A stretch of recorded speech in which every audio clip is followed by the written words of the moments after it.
আসসালামু আলাইকুম স্যার। হ্যাঁ, কিছু বলার আছে? স্যার গত ক্লাসের স্লাইড কোডিং মনে হয় স্যার আপলোড এখনো করা হয়নি স্যার। কোনটা, ভিডিও নাকি স্লাইড? স্যার স্লাইডও স্যার পাওয়া হয়নি স্যার, ওয়েবসাইটে কি স্লাইডটা আছে?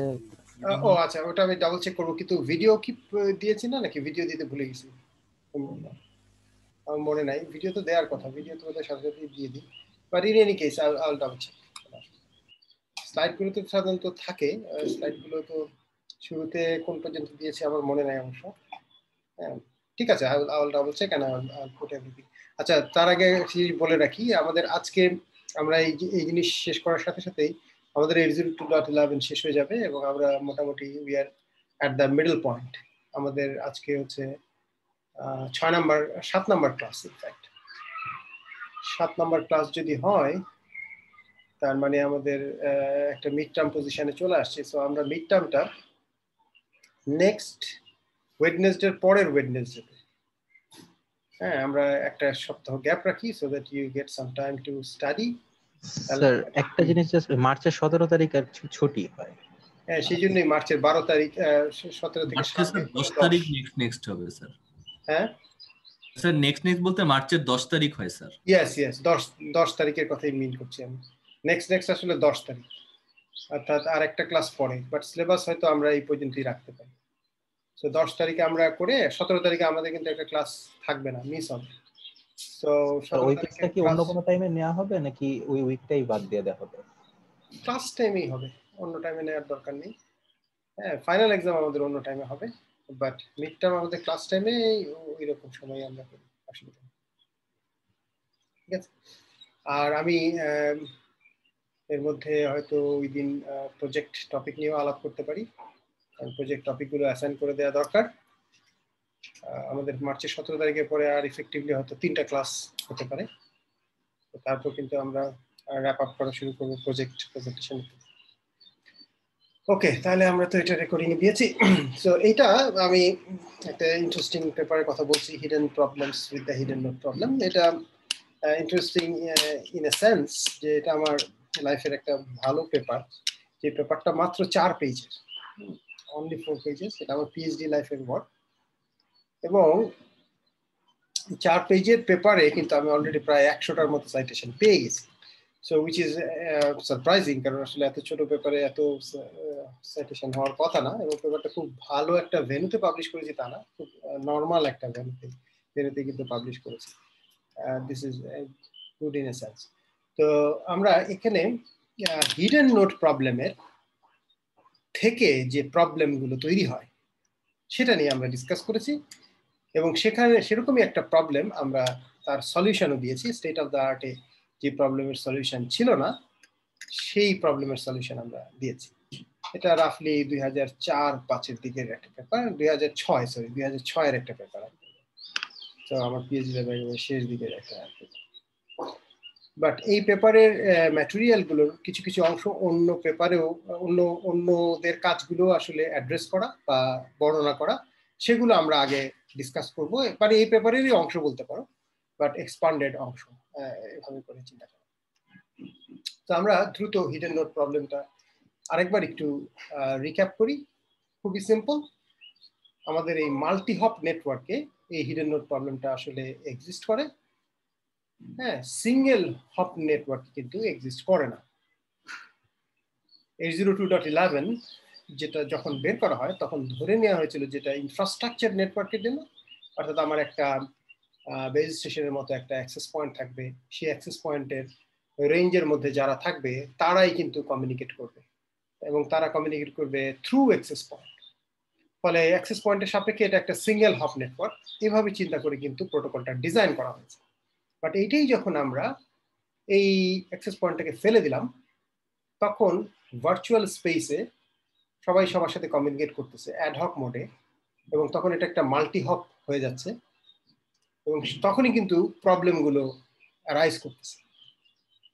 তা আমরা যেটা আগেও জেনেছি যে এরকম একটা সিনারিও ঘটে, আমাদের 3টা নোডের যদি এরকম একটা কনফিগারেশন থাকে যেখানে ট্রান্সমিশন রেঞ্জ আসলে একটা বড় বাধা হয়ে দাঁড়ায়, যে একজন আরেকজনের সাথে কমিউনিকেট করতে পারছে না, বা একজন আরেকজনের সাথে সেন্স করতে পারছে না, তখন আমাদের এই হিডেন নোড প্রবলেমটা রেজ করে। যেমন এখানে যেটা দেখানো হয়েছে যে নোড এ তার ট্রান্সমিশন রেঞ্জে শুধু নোড বি আছে, নোড সি এর ট্রান্সমিশন রেঞ্জেও নোড বি আছে, কিন্তু এ আর সি এরা একজন আরেকজনের ট্রান্সমিশন রেঞ্জের বাইরে। ফলে এ যখন ট্রান্সমিট করছে, সি ওটা সেন্স করতে পারতেছে না, কারণ সি ইজ টু ফার, অনেক দূরে, বি হয়তো এই রেঞ্জের মধ্যে। সিমিলারলি সি যখন ট্রান্সমিট করে, এ সেন্স করতে পারছে না, কারণ সি এর ট্রান্সমিশন রেঞ্জ থেকে এ অনেক দূরে, বাট বি দুইজনের কমন রিজন। ফলে এ যখন ট্রান্সমিট করবে, আমাদের যে 802.11 বলে সিএসএম এ, তুমি আগে ক্যারিয়ার সেন্স করো, হ্যাঁ, আমরা যেটা বলি লিসেন বিফোর ইউ টক। তাহলে ক্যারিয়ার সেন্স যখন করলো, এ ট্রান্সমিট করতেছে অলরেডি, কিন্তু সি ক্যারিয়ার সেন্স করে দেখলো যে না, আমার আশেপাশে তো আসলে কোনো ট্রান্সমিশন নাই। এ ট্রান্সমিশনটা একদম খুব দুর্বল হয়ে সি এর রিসিভারে হয়তো কিছুটা আসবে, কিন্তু আমরা বলেছি যে ক্যারিয়ার সেন্সের মেইন লজিক হচ্ছে তুমি দেখবা যে তোমার রিসিভারে যে সিগন্যাল স্ট্রেংথ আশেপাশ থেকে আসছে, সেই signal strength is it less than A threshold. যদি একটা থ্রেশহোল্ডের নিচে হয়, তুমি ধরে নাও যে মিডিয়াম ইজ ফ্রি, আর যদি একটা থ্রেশহোল্ডের বেশি হয়, হ্যাঁ, সুন্দর ডিবিতে ডেসিবেলে চেঞ্জ মেজার করা, একটা থ্রেশহোল্ডের থেকে উপরে থাকলে তুমি ধরে নাও যে এটা আসলে বিজি। এভাবে করে কিন্তু চিন্তা করা হয়। সো সেইটার উপর বেস করে কিন্তু সি চিন্তা করবে যে আমার আশেপাশে তো ফ্রি, যদিও এ ট্রান্সমিট করছে। সি যদি বি এর কাছে কোনো প্যাকেট দেওয়া থাকে, তাহলে সে ট্রান্সমিট করবে, এবং বি তে সাইমালটেনিয়াসলি দুটো ট্রান্সমিশন হলে একটা কলিশন হয়। তাহলে হিডেন নোডের ডেফিনেশন এইটাই। হিডেন নোড হচ্ছে outside the transmission range of sender but within the range of receiver. তাহলে C is a hidden node with respect to A and vice versa. A is also a hidden node with respect to C, এবং B হচ্ছে এখানে connecting যে common neighbour. হ্যাঁ, তো আমরা বলছি যে এটা হিডেন নোড থাকলে সমস্যা কি, আমাদের কলিশন হচ্ছে। কলিশন হলে আমাদের থ্রুপুট ডিক্রিজ করবে, এবং যদি বড় প্যাকেট হয় তাহলে তার আসলে ভালনারেবিলিটি আরো বেশি। আমরা যদি প্রবাবিলিস্টিক্যালি চিন্তা করি, এক সেকেন্ড, ফোন করছে বারবার।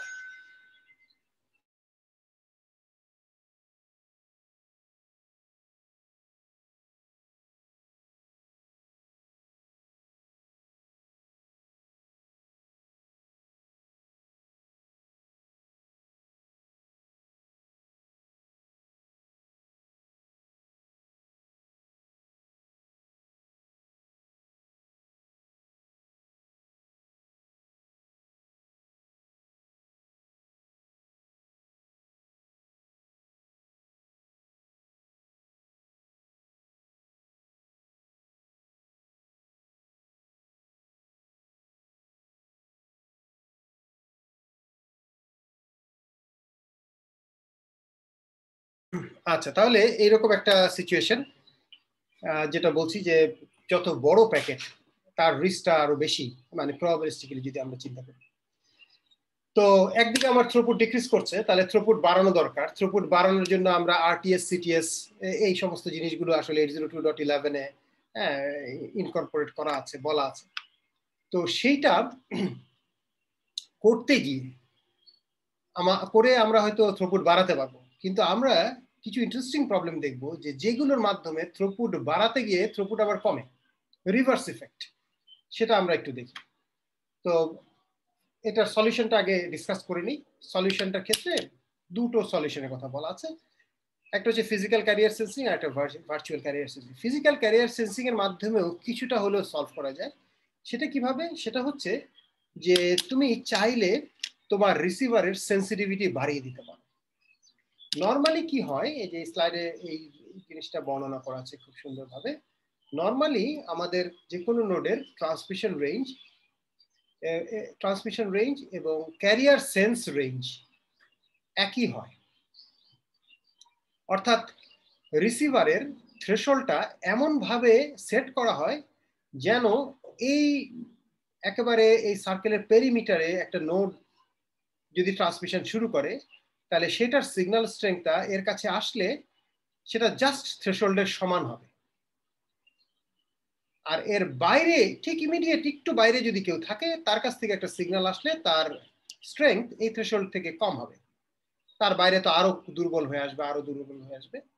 কিন্তু এইটা বা এটার ভেতরের কোন একটা নোডের সিগন্যাল স্ট্রেংথ থ্রেশহোল্ড থেকে বড় হবে, গ্রেটার দেন লার্জার দেন থ্রেশহোল্ড। তাহলে কি দাঁড়ালো, সেই ক্ষেত্রে ট্রান্সমিশন রেঞ্জ আর ক্যারিয়ার সেন্স রেঞ্জ একই হয়ে গেল, সমান হয়ে গেল। এখন আমরা যদি এই ক্যারিয়ার সেন্স রেঞ্জটা বাড়াতে চাই, আমরা কি করব, সেন্সিটিভিটি বাড়িয়ে দিব। সেন্সিটিভিটি বাড়াবো কিভাবে, আমরা থ্রেশহোল্ডটাকে ছোট করে দিব। থ্রেশহোল্ড আগে ছিল 5, থ্রেশহোল্ড এখন করে দিলাম 4। 4 করে দিলে আগে ধরো একটা 4এই আসতো, কিন্তু আমার থ্রেশহোল্ড যেহেতু 5 ছিল, তাহলে এর সিগন্যাল স্ট্রেংথ 4 আসাতে তারটা কিন্তু আমার, হ্যাঁ আমি সে ট্রান্সমিশন করলো, আমি ধরে নিতাম যে আমার চারপাশ ফ্রি, এটা বিজি না। কিন্তু এখন কিন্তু আমি থ্রেশহোল্ডের যে 4 বা 4-এর নিচে নামিয়ে নিয়ে আসবো, তখন একটাও আমার কাছে বিজি সিগন্যাল মনে হবে। ফলে আমার ট্রান্সমিশন, আমার ক্যারিয়ার সেন্সিং রেঞ্জ একটু বেড়ে গেল। এভাবে বাড়াতে বাড়াতে আমরা যদি এরকম করতে পারি যে twice of the transmission range, তাহলে কিন্তু এর যে ট্রান্সমিশনটা সি সেন্স করতে পারছিল না বলতে থ্রেশহোল্ডের নিচে পড়ে যাচ্ছিল, সেটা কিন্তু এখন থ্রেশহোল্ড বা থ্রেশহোল্ডের উপরে থাকবে এবং এর ট্রান্সমিশনটা আসলে সে সেন্স করতে পারবে। এইভাবে কিন্তু জিনিসটা সলভ করা সম্ভব। কিন্তু এতে প্রবলেম কি, প্রবলেম হচ্ছে থ্রুপুট কিন্তু বাড়বে না। আমরা কলিশন অ্যাভয়েড করে থ্রুপুট বাড়াতে চাচ্ছি, কিন্তু আমি এত কনজারভেটিভ হয়ে গেলাম যে আসলে এটা নেগেটিভ ইম্প্যাক্ট আছে। যেমন নেগেটিভ ইম্প্যাক্টটা হচ্ছে কি, আমি বুঝলাম যে বি কমন রেঞ্জে, বি এর কলিশনটা বাঁচাতে গিয়ে সি এর সেন্সিং রেঞ্জটা আমি বাড়িয়ে দিয়েছি। আচ্ছা ধরো এ বি কে ট্রান্সমিট করতেছে না, কিন্তু এ এখানে ই কে ট্রান্সমিট করতেছে, সেই ক্ষেত্রে তো আননেসেসারিলি এ যে ই কে ট্রান্সমিট করছে তারপরেও এই সিগন্যাল স্ট্রেংথটা কিন্তু একটু দুর্বল হয়ে হলেও সি এর কাছে আসবে আগের মতোই। আর এর ক্যারিয়ার সেন্সিং রেঞ্জ যদি এত বড় হয়, তখন এই ট্রান্সমিশনটাকেও সে বিজি চ্যানেল হিসাবে সে নিয়ে নিবে, এবং বিজি চ্যানেল হিসেবে নিয়ে নিলে সি আসলে সাইলেন্ট থাকবে, বা তার যদি ট্রান্সমিশনের ব্যাপার থাকে সে ব্যাক অফ করবে। ফলে কি হবে, আলটিমেটলি থ্রুপুট বাড়ার বদলে থ্রুপুট কমে যেতে পারে, কারণ আসলে এ যদি ক্যারিয়ার সেন্স রেঞ্জের বাইরে থাকতো, সি কিন্তু ওইটাকে বিজি না ধরে আইডল ধরে ট্রান্সমিশন শুরু করবে। সেই জায়গায় সে এখন কনজারভেটিভ হয়ে কিন্তু এখন কিন্তু ট্রান্সমিশনটা করতে পারে। তো এই কারণে টু মাচ কনজারভেটিভ আবার হওয়া যাবে, সেটাও কিন্তু আবার নেগেটিভ ইম্প্যাক্ট আসে। ফলে this is not a good solution. তাহলে সলিউশনটা, okay, this is the problem, large CS range makes network more conservative. এর সলিউশন কি, সলিউশন হচ্ছে virtual career sensing. So virtual career sensing আমরা আগেও বলেছি যে আমরা আরটিএস, সিটিএস, তারপরে ডেটা এন্ড অ্যাকনলেজমেন্ট। তাহলে ডেটা এবং অ্যাকনলেজমেন্ট এটা আমরা একটা প্যাকেটে র্যাপ করার মতো, যে এটা it will be well protected through RTS CTS exchange। তাহলে সেটা আমরা কি করি, যে সেন্ডার প্রথমে একটা আরটিএস প্যাকেট পাঠায়, এবং সেই আরটিএস, তাহলে ডেটা প্যাকেট আগে পাঠাবে না, আরটিএস প্যাকেট পাঠাবে। আরটিএস প্যাকেটের মূল উদ্দেশ্য হচ্ছে সে তার ট্রান্সমিশনের যে সবাইকে জানিয়ে দিচ্ছে যে I am going to send something to somebody, please do not disturb my transmission. তারপরে এর রেসপন্সে যারকে টার্গেট করে আসলে ডেটা আরটিএস প্যাকেটটা পাঠানো হয়েছে, সে একটা সিটিএস প্যাকেট রিপ্লাই দিবে, এবং এইটা কিন্তু তার বলার উদ্দেশ্য হচ্ছে I am going to receive something for this amount of time, please do not interrupt my reception. তাহলে একজন বলছে আমার ট্রান্সমিশনটা, আমার সেন্ডিংটাকে ইন্টারাপ্ট করো না, আর আমার রিসিপশনটাকে ইন্টারাপ্ট করো না। এই দুটোর মাধ্যমে ট্রান্সমিটারের এরিয়াটা পুরোপুরি সাইলেন্ট করে ফেলা হলো, রিসিভারের রেঞ্জটার মধ্যে যারা আছে তাদের সবাইকে সাইলেন্ট করে ফেলা হলো। এইবার এ আর বি নিশ্চিন্তে ডেটা এবং অ্যাকনলেজমেন্ট পাঠাতে পারে, এবং আমরা কিন্তু এটা করতে পারি। তো আমরা টাইমিং ডায়াগ্রামে ওটা দেখেছি যে সেন্ডার প্রথমে একটা আরটিএস প্যাকেট পাঠাবে, রিসিভার তার একটু পরে এসআইএফএস ডিউরেশন পরে একটা সিটিএস প্যাকেট পাঠাবে। ও আরটিএস প্যাকেট পাঠানোর সাথে সাথে কিন্তু ওই যে ব্লু নোটগুলো এবং রেড নোটগুলো তারা চ্যানেল বিজি মার্ক করে ফেললো, আর রিসিভার একটা সিটিএস প্যাকেট পাঠাবে, এবং সিটিএস প্যাকেটের মাধ্যমে ইয়েলো নোটগুলো এবং আবারও রেড নোটগুলো অলরেডি বিজি মার্ক করছে, ফলে তারা আর করবে না, শুধু ইয়েলো নোটগুলো এইখান থেকে চ্যানেলটাকে বিজি মার্ক করে রাখবে for the duration of transaction. Data এবং অ্যাকনোলেজমেন্ট মাঝখানে একটা SIFS ডিউরেশন, এই সময় ধরে তারা এটাকে বিজি মার্ক করে রাখবে।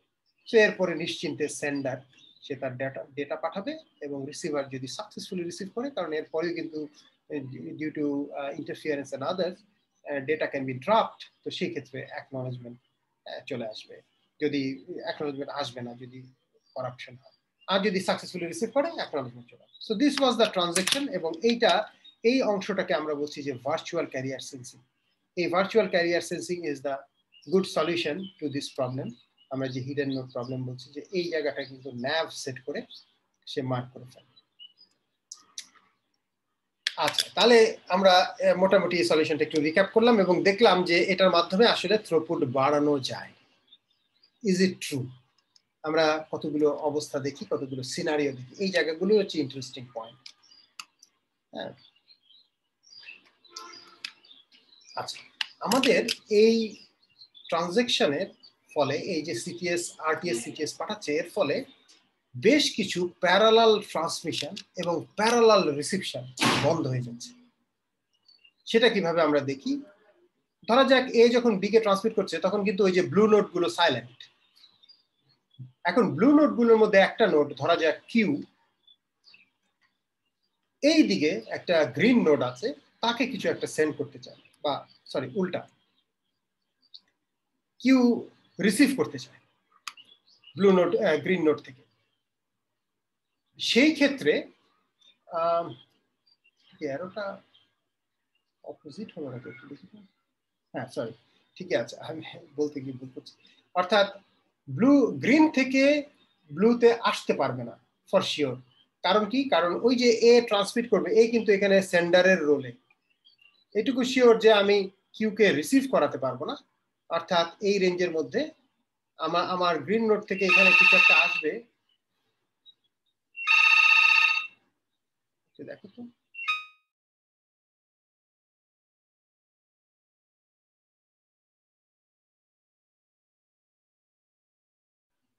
আচ্ছা, যেটা বলছিলাম যে কিউ ডেফিনেটলি কিছু রিসিভ করতে পারবে না। কেন? কারণ কিউ এর আশেপাশে নোড এ, সে তো সেন্ডার, সে তো ট্রান্সমিট করতেছে। এখন কিউ যদি রিসিভ করতে হয়, তাহলে এ ট্রান্সমিশনটা তো তার কাছে সরাসরি আসবে এবং there will be a collision.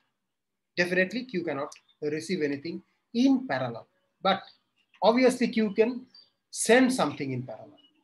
কারণ ওই যে কিউ গ্রিন নোটটাকে যখন দিবে, সেইটা কিন্তু এত দূরে এর কাছে আসবে না। তোমরা যদি খেয়াল করে থাকো যে কিউ এর ট্রান্সমিশনটা, হ্যাঁ, এর কাছে যদি টার্গেট করে, কিউ এর ট্রান্সমিশনটা বি এর কাছে খুব দুর্বল হয়ে আসবে, because it is outside the reception range বলছি আমরা। তখন এটা আসলে ওই যে সিগন্যাল টু ইন্টারফিয়ারেন্স রেশিও বলে, যে অ্যাকচুয়াল সিগন্যাল এর কাছ থেকে আসতেছে বেশ স্ট্রং সিগন্যাল, আর কিউ এরটা আসতেছে খুব দুর্বল সিগন্যাল, এবং সেটা নয়েজ হিসেবে। তাহলে সিগন্যাল আর সিগন্যাল প্লাস নয়েজ, মানে এই রেশিওটা উপর ভিত্তি করে সে কিন্তু কারেক্টলি ডিকোড করতে পারবে, এটা কোনো সমস্যা না। সো আমাদের বিষয়টা এইরকম যে কিউ এবং এ তারা আসলে একজন আরেকজন ট্রান্সমিশন রেঞ্জে আছে, কিন্তু কিউ কিন্তু বি এর ট্রান্সমিশন রেঞ্জ থেকে যথেষ্ট দূরে।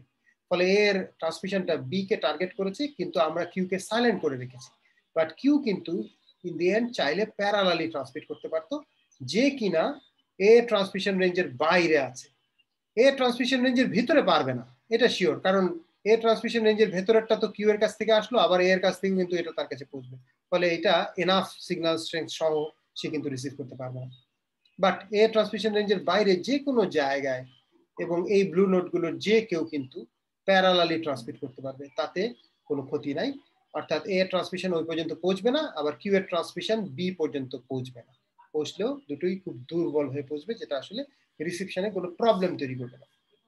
অ্যাট দ্য সেম টাইম আমরা যদি রিসিভিং এন্ডে দেখি, রিসিভিং এন্ডে বি কিন্তু রিসিভ করতেছে। আচ্ছা, বি যদি রিসিভ করে, এই অবস্থায় ইয়েলো নোটগুলি কেউ যদি ট্রান্সমিট করে, এর কাছে ট্রান্সমিট করে, দেন ইট ইজ এ প্রবলেম। কারণ এ ট্রান্সমিট করলে সেই ট্রান্সমিশনটা ক্লিয়ারলি এর কাছে চলে আসবে, এ তো রেঞ্জের মধ্যেই আছে, এবং সেটা যথেষ্ট স্ট্রং সিগন্যাল স্ট্রেংথ, যথেষ্ট স্ট্রং স্ট্রেংথ নিয়ে আসবে। ফলে কি হবে? বি কিন্তু কলাইড করবে, কলিশনের কারণে সে রিসিভ করতে পারবে না। বাট এই নোটটা যদি এর কাছ থেকে কিছু একটা রিসিভ করে, তাতে তো কোনো প্রবলেম নাই। বি রিসিভ করতেছে এ এর কাছ থেকে, আর এই ইয়েলো নোটটা রিসিভ করতেছে এই গ্রিন নোট থেকে, ফলে এরা তো প্যারালালি রিসিভ করতে পারে। তাহলে আমরা যেটা শিখলাম যে সেন্ডারের রেঞ্জের মধ্যে যারা ব্লু আছে তারা they can transmit in parallel, রিসিভারের রেঞ্জের মধ্যে যারা ইয়েলো আছে they can receive in parallel. শুধুমাত্র এখানে হেল্পলেস হচ্ছে রেড গুলো দুইজনেরই ট্রান্সমিশন রেঞ্জে আছে, তারা কিন্তু কিছুই করতে পারে না। কারণ ধরো রেড যদি এখানে একটা নোটকে কিছু একটা দিতে যায়,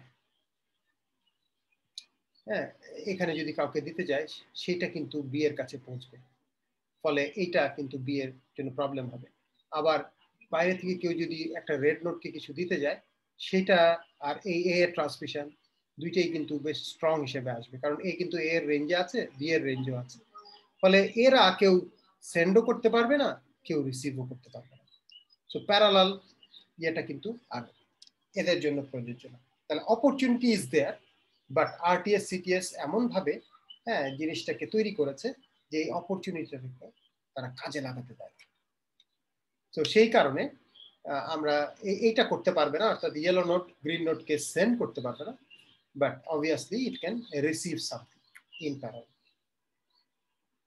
So two neighboring nodes, they can transmit in parallel. Two neighboring nodes, they can receive in parallel. But one transmitting node and one receiving node একই মানে নেইবারে হতে পারবে না, নেইবারহুডে হতে পারবে। এটা হচ্ছে গিয়ে মূল মন্ত্র। তো আমরা যদি সামারি করি যে প্রিন্সিপাল ফর প্যারালাল ট্রান্সমিশন, আমরা এরকম একটা চেইন নেটওয়ার্ক চিন্তা করতেছি। এখানে দেখছি যে বি এবং কিউ তারা একজন আরেকজনের নেইবার এবং তারা মাঝখানে আছে। আমরা যদি এভাবে চিন্তা করি যে চারটা কম্বিনেশন, বি কিউ এর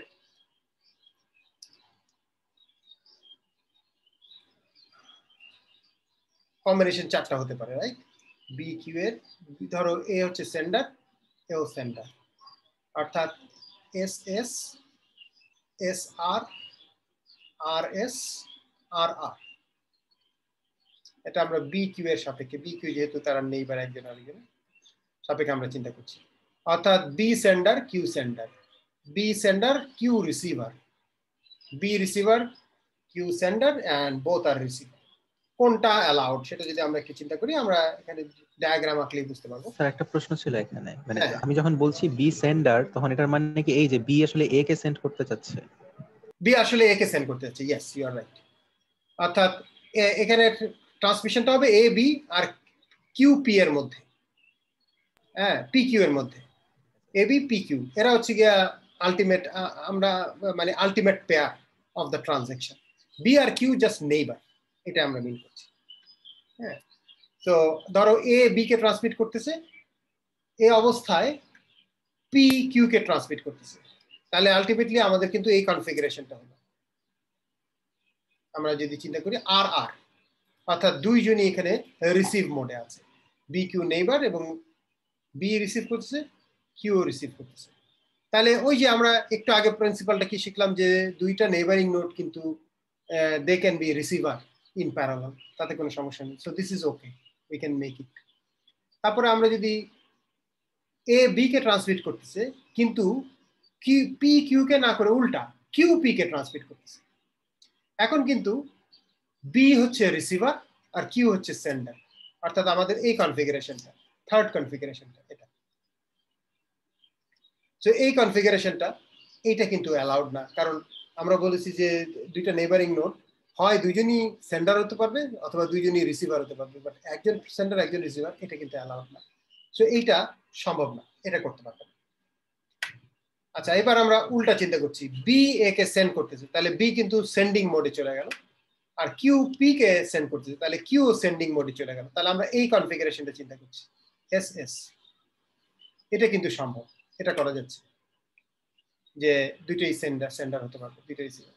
আর last configuration, all possible configuration কিন্তু আমরা করে ফেলেছি, তাহলে বি এ কে সেন্ড করতেছে আর পি কিউ কে সেন্ড করতেছে, এইটা সম্ভব না, কারণ হচ্ছে গিয়ে এখানে বি হচ্ছে সেন্ডার আর এ হচ্ছে রিসিভার, অর্থাৎ আমরা সেকেন্ড কম্বিনেশনটা এখানে দেখাচ্ছি, এইটা সম্ভব।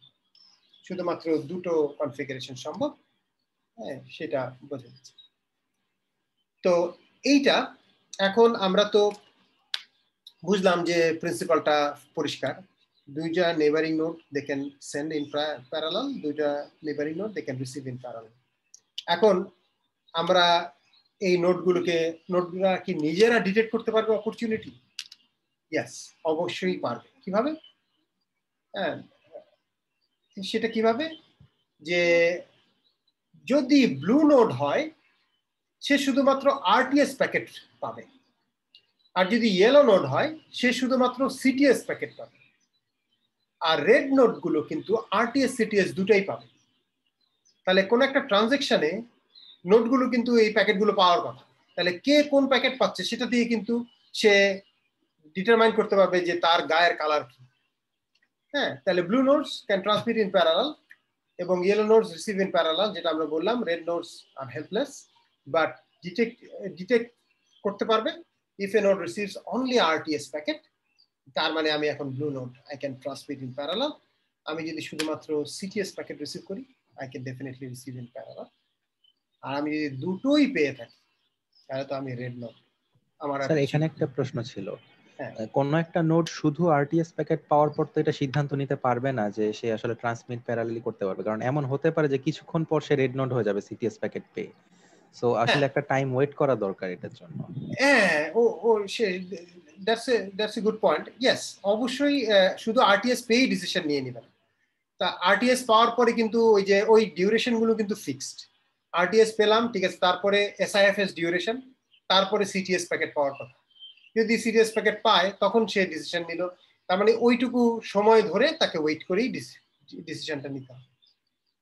হ্যাঁ, আরটিএস সিটিএস এর ট্রানজাকশন পুরো হতে হবে। আরটিএস প্যাকেটের সাইজ সবাই জানে, হ্যাঁ, তারপরে চ্যানেলের ট্রান্সমিশন রেট জানে, তারপরে এসআইএফএস ডিউরেশন প্রোটোকল অনুযায়ী কত সেটা জানে। আমরা বলেছি যে 10 মাইক্রোসেকেন্ডস ফর 802.11b। তো সেভাবে করে কিন্তু সে ওই টাইমটা ওয়েট করেই আসলে ডিসিশন নিবে। বাট বিষয়টা হচ্ছে যে আমি যদি শুধু আরটিএস পাই তাহলে আমি কিন্তু মানে ওইভাবে করে যে এই সময়ের মধ্যেই আমি ওয়েট করলাম, অসুবিধা নাই, পুরোটুকুই ওয়েট করলাম করে এবার আমি দেখবো আমি কি শুধু আরটিএস পেয়েছি না আমি শুধু সিটিএস পেয়েছি না আমি দুটোই পেয়েছি। Then I can paint myself. আচ্ছা, ভালো কথা। তাহলে এই প্রবলেমটাও সলভ করা গেল যে আমি অপরচুনিটি ডিটেক্ট করলাম যে আমি কি ব্লু নাকি রেড। কিন্তু তারপর তো প্রবলেম, কারণ অপরচুনিটি ডিটেক্ট করলাম কিন্তু এই অপরচুনিটি কাজে লাগাবো কিভাবে? কাজে লাগাতে তো পারবো না। কেন পারবো না সেটা দেখো।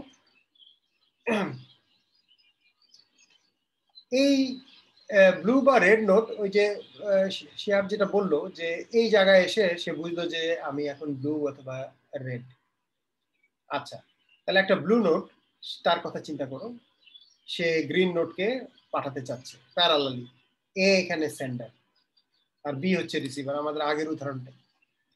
তাহলে এই জায়গায় এসে সে ডিটেক্ট করলো যে ঠিক আছে আমি তো সেন্ড করতে পারি। আচ্ছা, সেন্ড করতে গেলে তাকে আবার একটা আরটিএস প্যাকেট পাঠাতে হবে এবং আরটিএস প্যাকেটের রিপ্লাই একটা সিটিএস প্যাকেট তাকে রিসিভ করতে হবে, তারপর সে ডাটা পাঠানো শুরু করতে পারে। কিন্তু সমস্যা হচ্ছে যে আমি যেই মাত্র ডিটেক্ট করলাম যে আমি ব্লু নোট এই জায়গায় এসে, তখন অলরেডি ডেটা ট্রান্সমিশন শুরু হয়ে গিয়েছে। ডেটা ট্রান্সমিশন যদি শুরু হয়, আমি যদি এখানে আরটিএস প্যাকেট পাঠাই আর ও যদি সিটিএস প্যাকেট পাঠায়, তার একটু পরে কিন্তু সিটিএস প্যাকেট পাঠাবে। সেই আরটিএস সিটিএস কিন্তু এই ডেটা প্যাকেট ট্রান্সমিশনের চলাকালীন সময়ই ঘটবে। তাই যদি হয় তাহলে খেয়াল করে দেখো যে কিউ কিন্তু সিটিএস প্যাকেটটা সাকসেসফুলি রিসিভ করতে পারবে না। তাহলে টাইমিং ডায়াগ্রামটা একটু খেয়াল করো যে এই সময়ে এসে কিন্তু কিউ, যে ধরো কিউ এর এটা আমরা এখানে দেখাচ্ছি, তাহলে এই জায়গায় এসে সে বুঝলো যে আমি তো ব্লু নোট, ঠিক আছে আমি একটা আরটিএস প্যাকেট পাঠাই। আর ওটা হচ্ছে গিয়ে গ্রিন নোট, গ্রিন একটা সিটিএস প্যাকেট পাঠাবে। সেই সিটিএস প্যাকেটটা এইরকম জায়গায় হয়তো রিসিভ করতে হবে কিউকে। কিন্তু এই জায়গাতে কিন্তু অলরেডি ডেটা ট্রান্সমিশন শুরু হয়ে গেছে এবং ডেটা ট্রান্সমিশন কিন্তু এ বি কে ট্রান্সমিট করতেছে। ফলে এ ট্রান্সমিশনটা কিন্তু কিউ এর কাছে পৌঁছবে, কারণ এ আর কিউ তো নেই বা। ফলে এই যে সিটিএস প্যাকেটটা আসবে সেই সময় কিন্তু এ ট্রান্সমিশন গোয়িং অন। যদিও টার্গেট সে না, কিন্তু তার কাছেই, খুব কাছেই, সিগন্যাল স্ট্রেংথ খুব স্ট্রং, ফলে সিরিয়াস প্যাকেটটা কিন্তু সাকসেসফুলি রিসিভ করতে পারবে না। আর সিরিয়াস প্যাকেট না পেলেই তো সে ভাববে যে গ্রিন নোড আসলে বিজি, কারণ আমি আরটিএস পাঠালাম, সে তো কোনো রিপ্লাই দিল না, তাহলে সে তো ঝামেলায় আছে, তাহলে তো আমি এখন ডেটা পাঠাতে পারি না, তাহলে সে তো করতে পারবে না। এখন সমস্যা হয়ে গেল। সিমিলারলি খেয়াল করে দেখো যে আমরা যে প্যারালাল রিসিপশনের কথা বলছি, সেটাও কিন্তু হ্যাম্পার করবে। কেন? কারণ এই জায়গায় এসে আবারও ইয়েলো নোড সে বুঝলো যে আমি তো আসলে ইয়েলো, তাহলে আমি এখন রিসিভ করতে পারি, ভালো কথা, কিন্তু রিসিভ যে করব, এই গ্রিন নোড তো ঠিক ওই সময়ে আমাকে একটা আরটিএস প্যাকেট পাঠাতে হবে, কারণ একটা প্যাকেট ট্রান্সমিশন তো আরটিএস সিটিএস দিয়ে হয়তো ইনিশিয়েট হবে। তো হোয়াট ইজ দ্য গ্যারান্টি যে এই সময়ই ইনিশিয়েট হবে? আর এই সময় ইনিশিয়েট হলে আমি আবার সিটিএস পাঠাবো, তারপরে হ্যাঁ ওই সময় তো আমার নেইবারহুডে হয়তো কোনো ইয়ে নাই, কিন্তু আমি তো সিটিএসটা পাঠাতে পারবো না, কারণ আমি যদি সিটিএস পাঠাই সেটা তো বি এর কাছে গিয়ে পৌঁছবে, কারণ আমি আর বি তো ট্রান্সমিশন রেঞ্জের মধ্যে আছে।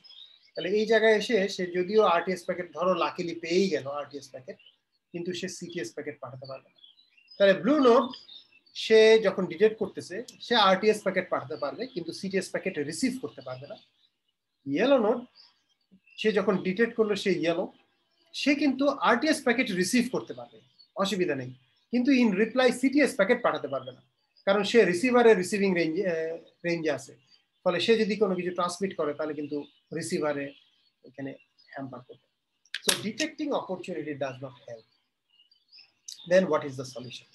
সেই সলিউশনটা প্রথম একটা পেপারে খুব নাইসলি ডিসক্রাইব করেছে। তা আইবিএম এর একজন রিসার্চার ছিলেন, আচার্য মিশ্র, ভেরি ফেমাস রিসার্চার, এবং সে এখন ফ্যাকাল্টি মেম্বার হিসেবে কোথাও কাজ করছে। তা আমি 2003-এর একটা পেপারের কথা বলছি, অনেক দিন আগের একটা পেপার, পারভেসিভ কম্পিউটিং এর পেপার। এবং পারভেসিভ কম্পিউটিং কিন্তু আমাদের লাইনে খুব হাই র্যাঙ্কড একটা কনফারেন্স। তো এটার সলিউশন সে দিয়েছে, তার সলিউশনটা একটু কমপ্লিকেটেড, তবে আরেকটা সিম্পল সলিউশন আছে। কেউ কি দেখতে পাচ্ছ যে আর কোনো সিম্পল সলিউশন? তাহলে প্রবলেমটা তো বুঝতে পেরেছে যে আমি যখন ডিটেক্ট করলাম ততক্ষণে টু লেট, আমি তো আরটিএস সিটিএস আর ট্রান্সমিট করতে পারতেছি না। আমি হয়তো আরটিএস পাঠাতে পারবো, কিন্তু সিটিএস রিসিভ করতে পারছি না সাকসেসফুলি, কারণ ওই সময়ে অ্যাকচুয়াল যে ট্রান্সমিটার বা সেন্ডার সে কিন্তু ট্রান্সমিশন শুরু করে দিয়েছে। তাহলে সে ট্রান্সমিশন শুরু করলে আমার এখানে কিন্তু কলিশন হবে। আচ্ছা, এটার আমার সলিউশন কাছে তো মনে হচ্ছে যে আরটিএস সিটিএস প্যাকেট পাঠানোর বিষয়টা যদি এই সময় ডিসেবল করে দেওয়া যায়, মানে এটা তো লাগবে না আসলে। Yes that's good. অর্থাৎ আরটিএস সিটিএস তো সব প্যাকেটে দিতে হবে প্রোটোকল বলে না। প্রোটোকল বলে যে লার্জার প্যাকেটের ক্ষেত্রে সাধারণত দিতে হয়। তার মানে প্রোটোকলের দুটো মোড আছে। একটা মোড হচ্ছে you send the data without RTS CTS, আর একটা হচ্ছে না, you have to send it with RTS CTS. সাধারণত লার্জার ডাটা প্যাকেটটায় আমরা আরটিএস সিটিএস দিয়ে পাঠাই, যে একটা থ্রেশহোল্ডের উপরে গেলে packet size, then you go with RTS CTS. তো যেহেতু প্রোটোকলে অন্য অপশনটা আছে যে আমরা ইয়েটা ছাড়াও পাঠাতে পারি, তো আর এটা একটা প্যারালাল ট্রান্সমিশন। এটা হচ্ছে গিয়ে মানে নাই মামার চেয়ে কানা মামা ভালো বলি আমরা, যে চুপচাপ বসে থাকার থেকে আমরা why should not I try. হ্যাঁ, প্যাকেট সাইজ যত বড়ই হোক আমি চেষ্টা করি, আমার হয়তো কিছু এনার্জি যাবে, পাওয়ার যাবে যদি সাকসেসফুলি রিসিভ না করে, বাট যদি রিসিভ করে ফেলে তাহলে তো আমি বসে থাকতে হলো না, আমি ইয়ে করে ফেলাম। তো সেটা আরেকটা পেপারে আছে, এবং এটা ইন্ডিয়া থেকে পাবলিশ হয়েছে পেপার, বাট ওইটা অবশ্যই এই পেপার, আমি যে পেপারটা নিয়ে আলাপ করবো তার বাইরে।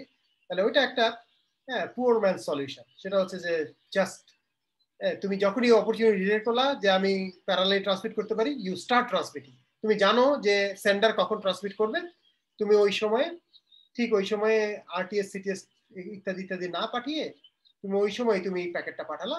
এবং মনে রাখতে হবে তুমি যেই সাইজের প্যাকেট পাঠাতে পারবে সেটা সর্বোচ্চ সাইজ হবে অতটুকু। অর্থাৎ নোড এ সে যে অ্যানাউন্স করেছে, সে কিন্তু ডিউরেশনটা অ্যানাউন্স করে যে আমি কত বড় প্যাকেট পাঠাবো, কতক্ষণ ধরে চ্যানেল বিজি রাখবো। তুমি কিন্তু অতক্ষণ ধরেই চ্যানেল বিজি রাখতে হবে। এর থেকে বেশি যদি তুমি বড় প্যাকেট পাঠাও তখন কি হবে, তুমি হয়তো এই জায়গা পর্যন্ত প্যাকেট পাঠাও, অনেক বড় প্যাকেট পাঠালো, এত বড়, তখন এ কিন্তু আবার একটু পরে অ্যাকনোলেজমেন্ট রিসিভ করার কথা। তো সেটা কিন্তু তুমি যদি ট্রান্সমিট করতেছো প্যারালালি, তুমি যদি করেই যাও অনেক বড়, হ্যাঁ, এ ট্রান্সমিশন শেষ, তখন কি হবে, তোমার ট্রান্সমিশনটা তো এ এর কাছে পৌঁছবে, তাহলে এ যখন অ্যাকনলেজমেন্ট রিসিভ করার কথা তখনও যদি তোমার ট্রান্সমিশন কন্টিনিউ করে, সেই অ্যাকনলেজমেন্টটা কিন্তু হ্যাম্পার হবে। তাহলে লার্জেস্ট প্যাকেট যেটা তুমি পাঠাতে পারবে সেটা হচ্ছে ওর সাথে অ্যালাইন করে পাঠাতে হবে, ওর থেকে বড় না, এর থেকে ছোট অবভিয়াসলি পাঠাতে পারবা। ছোট পাঠালেও সমস্যা হচ্ছে তুমি অ্যাকনলেজমেন্টটা সাকসেসফুলি রিসিভ করতে পারবে না, অ্যাকনলেজমেন্ট কিন্তু ডিফার করে দিতে হবে। তাহলে বেটার হচ্ছে যে এক্সাক্ট সেম সাইজের প্যাকেট পাঠানো, তাহলে আর সমস্যা নাই। অর্থাৎ দামি কিছু বিট হলেও দিয়ে তুমি এক্সাক্ট সেম সাইজ করে ফেলবে, আর নাহলে কিন্তু ওই মিস অ্যালাইনমেন্ট হতে থাকে। এইটা মাথায় রেখে আসলে একটা প্রপোজ করা হয়েছে। বাট অরিজিনাল যে প্রপোজাল সেটা হচ্ছে যে 802.11 এর ম্যাসিভ চেঞ্জ সে প্রপোজ করেছে। সে বলেছে যে ঠিক আছে, সমস্যা কি যে ইটস টু লেট, আমি যখন ডিটেক্ট করতেছি তখন আর সময় থাকতেছে না, তাহলে আমরা একটা কাজ করি, আমরা আরটিএস সিটিএস প্যাকেট পাঠানোর পরে একটু গ্যাপ বাড়িয়ে দিই। আরটিএস সিটিএস পাঠানোর সাথে সাথেই ডেটা পাঠানোর দরকার কি, আমরা যদি প্রোটোকলটাকে একটু চেঞ্জ করে এমন করি যে আরটিএস সিটিএস পাঠাবে, তারপর একটু গ্যাপ দিবে, সেই গ্যাপের মধ্যে যারা যারা প্যারালালি ট্রান্সমিট করতে পারবে বা অপরচুনিটি ডিটেক্ট করবে তারা যেন আরটিএস সিটিএস এক্সচেঞ্জ করে ফেলে এর মধ্যে, তারপরে সবাই একসাথে ডেটা ট্রান্সমিশন শুরু করবে। সেটাই হচ্ছে আমাদের যে প্রথম পেপার, সেটা হচ্ছে যে আমরা বলি এটা সেটাই লেখা আছে যেটা আলাপ করলাম। তো সেটা হচ্ছে ম্যাক এপি। সো এটাই মিসিং, যে একটা time gap between RTS CTS and data. তাহলে আরটিএস সিটিএস এবং ডেটার মাঝখানে একটা গ্যাপ দেওয়া উচিত, যেটা মিসিং, এবং সেটা দিলেই কিন্তু প্যারালাল ট্রান্সমিশনটা এনেবল করা যায় এবং নোটগুলো আরটিএস সিটিএস এক্সচেঞ্জ করতে পারবে। তাহলে আমরা এটা একটু দেখি, মডিফিকেশনটা দেখি। এখন আরটিএস সিটিএস প্যাকেটে, আগে আরটিএস সিটিএস প্যাকেটে কিন্তু শুধু ডিউরেশন থাকতো, যে আমার ট্রানজ্যাকশনটা কতক্ষণ ধরে চলবে, অর্থাৎ আমি চ্যানেলটা কতক্ষণ ধরে বিজি রাখবো। এখন তারা বললো যে না, আমরা আরেকটা ফিল্ড অ্যাড করি এবং আমরা কতক্ষণ ধরে বিজি রাখবো না বলে এখন দুটো জিনিস বলা হবে। একটা হচ্ছে আমার ডেটা ট্রান্সমিশন কখন শুরু হবে, আর আমি কখন অ্যাকনলেজমেন্ট এক্সপেক্ট করতেছি, দুটো টাইমিং। তো সেটাও ক্যালকুলেশন করা সোজা। আমরা তো জানি যে ডেটার সাইজ কত, তারপরে ট্রান্সমিশন রেট কত, সেগুলো দিয়ে গুণটুন করে বের করে ফেলা যাবে যে আমার এক্স্যাক্টলি অ্যাকনলেজমেন্ট আমি কখন এক্সপেক্ট করতেছি। আর ডেটা সাইজ তো আমি জানি, তো সেখান থেকে এই জিনিসগুলো পপুলেট করা যাবে। তাহলে একটা আরটিএস বা সিটিএস প্যাকেটে সোর্স ডেস্টিনেশন বলা থাকবে। তাহলে এ বললো যে আমি এখন ট্রান্সমিট করব, তাহলে এ কার কাছে করব, বি এর কাছে, এবং আমার ডেটাটা ঠিক এতক্ষণ পরে শুরু হবে, আর আমার অ্যাকনলেজমেন্টটা আমি ঠিক এতক্ষণ পরে এক্সপেক্ট করতেছি। এটা এ বি কে অ্যানাউন্স করবে, এ বি কে যে আরটিএস প্যাকেট পাঠাচ্ছে সেটার মধ্যে এই চারটা ইনফরমেশন থাকবে। আবার বিও ইন রিপ্লাই যেটা করবে, সেও কিন্তু এই ডেটা কখন এক্সপেক্ট করতেছে এবং অ্যাকনলেজমেন্ট কখন সে পাঠাবে সেটা বলে দিবে। এটাও কিন্তু ইয়েলো নোটগুলো জেনে যাবে। তাহলে দেখো এবার এ বি এবং কিউ আর আর, অর্থাৎ এখানে আরটা ইয়ে করা নাই, ধরো এটা হচ্ছে আর আমাদের। তাহলে এ বি কিউ এবং আর তারা কি করবে, ও আর তো এটা না, আর দেওয়া আছে, আচ্ছা রিসিভারটা বোধহয় পরের ইয়াতে দেখানো আছে, অসুবিধা নেই। তাহলে এখানে আমরা শুধু সেন্ডিং এর ব্যাপারটা দেখি। তাহলে এ প্রথমে আরটিএস প্যাকেট পাঠালো, ভালো কথা, আরটিএস প্যাকেটের মধ্যে ওগুলো বলা আছে এবং সে অনুযায়ী মোটামুটি আমরা টাইমিং ডায়াগ্রাম এঁকে ফেললাম যে ডেটা এই সময় শুরু হবে, অ্যাকনলেজমেন্ট ওই সময় এক্সপেক্ট করতেছে। তার রিপ্লাই সিটিএস প্যাকেট আসলো এবং সিটিএস প্যাকেটও ওইভাবে করেই অ্যানাউন্স করা যে ডেটা ঠিক এই সময় শুরু হবে এবং অ্যাকনলেজমেন্ট সে এই সময় পাঠাবে। এই দুটো ইনফরমেশন সবাই পেয়ে গেল। এবার এটা পাওয়ার পরে কিউ দেখলো যে সে ব্লু নোট, সে ডিলিট করে ফেললো, আরটিএস সিটিএস কখন সময় পার হয়ে গেছে, এরপরে সে বুঝে গেল যে আমি ব্লু নোট শুধু আরটিএস পেয়েছি। সে তখন দেখলো যে আমি তো প্যারালালি ট্রান্সমিট করতে পারি আর এর কাছে, সে আর এর কাছে একটা আরটিএস প্যাকেট পাঠাবে। সেই আরটিএস প্যাকেটে সেখানে কিন্তু এবার সোর্স ডেস্টিনেশন বলা থাকবে যে আচ্ছা আমি কিউ, আমি হচ্ছি সোর্স এবং আর হচ্ছে ডেস্টিনেশন। তাহলে তার আরটিএস প্যাকেটটা এরকম হবে কিউ আর, এবং তার যে ডেটার টাইম সেই টাইমটা কিন্তু ঠিক এটার সাথে অ্যালাইন করে সে অ্যানাউন্স করবে। অর্থাৎ ঠিক যখন এ ডেটা পাঠানোর কথা বলছে, কিউ ঠিক ওই সময়ই ডেটা পাঠাবে, এইটা সে প্রপোজ করবে। তাহলে হ্যাঁ, তার আরটিএস প্যাকেট এখানে, সেখান থেকে আবার সিটিএস প্যাকেট পাঠাবে, এবং সেটারও কিন্তু ওই টাইমিংটা একই রকম হবে, যে ডেটা এবং অ্যাকনোলেজমেন্ট খুব অ্যালাইন্ড করতে হবে। তাহলে সিটিএস প্যাকেট পাঠাবো এবং সে কিন্তু ওই সব দেখো ডেটা একই টাইমে এক্সপেক্ট করতেছে, অ্যাকনোলেজমেন্ট একই টাইমে পাঠানো এক্সপেক্ট করতেছে। এভাবে করে যখন সবাই অ্যালাইন্ড হয়ে গেল, সিনক্রোনাইজড হয়ে গেল, এবার কিন্তু ডেটা, হ্যাঁ, ওইটুকু সময় ওয়েট করে এবার এ ডেটা পাঠাবে। তাহলে এ ডেটা পাঠানো, এ যে যখন ডেটা পাঠাচ্ছে কিউ ঠিক সেই সময়ই ডেটা পাঠাবে, তাহলে কিউ এর ডেটাও ওই সময়ই যাবে। কিন্তু কিউ এর ডেটা একই সাইজের হতে হবে এমন কোনো কথা নেই, অ্যাকনোলেজমেন্টটা একই সময় আসতে হবে। সে বাকি সময় চুপচাপ বসে থাকতে পারে, তাহলে এনার্জি সেভ হলো। অথবা ডামি প্যাকেট বানিয়েও কিন্তু ওই সাইজ বানাতে পারে, তাতে কিছু যায় আসে না। তবে ওই রকম প্রোটোকলে বলা নাই, প্রোটোকলে বলা আছে যে কিউ এর ডেটাটা এর থেকে ছোট হতে হবে বা সমান হতে পারবে, এর থেকে বড় হতে পারবে। সো ওই রকম করলো, করার পরে ডেটা ট্রান্সমিশন শেষ। ঠিক যখন অ্যাকনোলেজমেন্ট পাঠানোর কথা, তখন দুইজনই কিন্তু অ্যাকনোলেজমেন্ট পাঠাচ্ছে। তাহলে দেখো কোনো জায়গায় কিন্তু হ্যাম্পার হচ্ছে না, কারণ ঠিক ওই সময়ে বি অ্যাকনোলেজমেন্ট পাঠাবে এবং আরও কিন্তু অ্যাকনোলেজমেন্ট পাঠাবে একই সময়। তাহলে দেখো ওই শর্তটা কিন্তু এখানে ভায়োলেট হচ্ছে না, যে দুটো neighbouring node they can transmit in parallel, এবং দুটো neighbouring node they can receive in parallel. তাহলে আমাদের এই নেইবারিং নোড হচ্ছে কিউ এবং এ, তারা ঠিক একই সময়ে ট্রান্সমিশন শুরু করেছে। তাহলে এ বি কে যখন ট্রান্সমিট করছে, কিউ আর কে ঠিক একই সময়ে ট্রান্সমিট করছে। হ্যাঁ, আর অ্যাকনোলেজমেন্ট যখন আসছে সেটা কিন্তু ঠিক একই সময়ে বি পাঠানো শুরু করেছে এবং আর পাঠানো শুরু করেছে।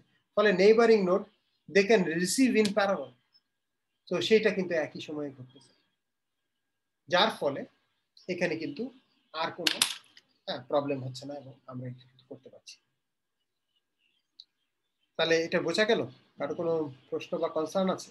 ভেরি ইন্টারেস্টিং, বাট একটু কমপ্লিকেটেড, মানে এত অ্যালাইন করে কাজ করা হয়তো একটু ডিফিকাল্ট হতে পারে, but doable, definitely doable. Sir এখানে কম্পিউটেশনটা কি খালি এই করছে যে টি ডেটা কত হবে, টিএসি তে কত হবে, ও বাদে তো আর কারো কোনো কম্পিউটেশনের কিছু নাই, একদম অ্যালাইন করে জাস্ট বলে দিবে? অ্যালাইন করে বলে দেবে, ইয়েস। তা অন্যদের কম্পিটিশনে কিছু নাই, ওইটার সাথে অ্যালাইন করে অ্যানাউন্স করবে। অর্থাৎ এ এবং বি এর ট্রানজ্যাকশনটাকে আমরা বলছি মাস্টার ট্রানজ্যাকশন। বাকিরা স্লেভ চিন্তা করতে পারে, তারা আর কি, হ্যাঁ, এ বি তারাই ডিফাইন করে দিয়েছে।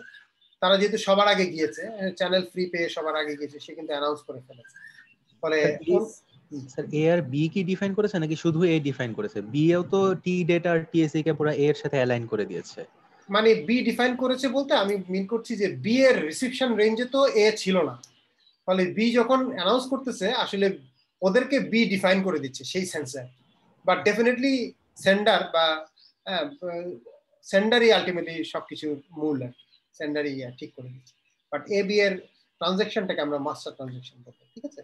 তাহলে এ ট্রান্সমিশনটা বা এ বি এর ট্রানজ্যাকশনটা যেটাই বলো, this is actually the master transmission বা মাস্টার ট্রান্সমিশন, এইটার সাপেক্ষে সবাই অ্যালাইন করে।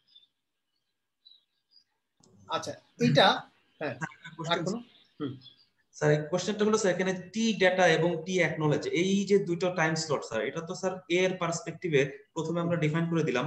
তো এখানে স্যার টি ডেটার যে স্লটটা স্যার, এই স্লটের মধ্যে কি স্যার ডেটাটা ট্রান্সমিট হওয়ার কথা না স্যার? বাট আমরা তো ছবিতে দেখছি স্যার টি অ্যাকনোলেজ বা টি এসিকে এর যে স্লটটা আছে সেই স্লটের মধ্যে ডেটাটা যাচ্ছে স্যার, এই জায়গাটা একটু কনফিউশন। ও কনফিউশন, আচ্ছা। টি ডেটা বলতে বোঝাচ্ছে যে আরটিএস প্যাকেট তো গেল, তার কতক্ষণ পরে ডেটা ট্রান্সমিশন শুরু হবে। টি ডেটা কিন্তু ডেটা কতক্ষণ চলবে সেটা না, ডেটার ডিউরেশন না, ডেটা কখন স্টার্ট হবে। হ্যাঁ, ধরো তুমি এখন একটা প্যাকেট পেলা এবং সেই প্যাকেটে বলতেছে এ ট্রান্সমিশন শুরু করবে এখন থেকে 3 মাইক্রোসেকেন্ড পরে, আর সে অ্যাকনোলেজমেন্ট এক্সপেক্ট করতেছে এখন থেকে 6 মাইক্রোসেকেন্ড পরে। অর্থাৎ শুরুটা, ডেটা ট্রান্সমিশনের শুরুটা কখন হবে আর অ্যাকনোলেজমেন্টের শুরুটা কখন হবে, এখন থেকে কতক্ষণ পরে হবে, এই স্যার বুঝতে পেরেছি। বুঝতে পেরেছো? হ্যাঁ, তো সেটাই মিন করছে যে কখন শুরু হবে। আর কোনো প্রশ্ন আছে? আচ্ছা, এইবার দেখো প্যারালাল ট্রান্সমিশনটা কিন্তু সোজা, কিন্তু প্যারালাল রিসিপশনটা একটু ট্রিকি, একটু ঝামেলা আছে, সেটা আমরা একটু দেখি।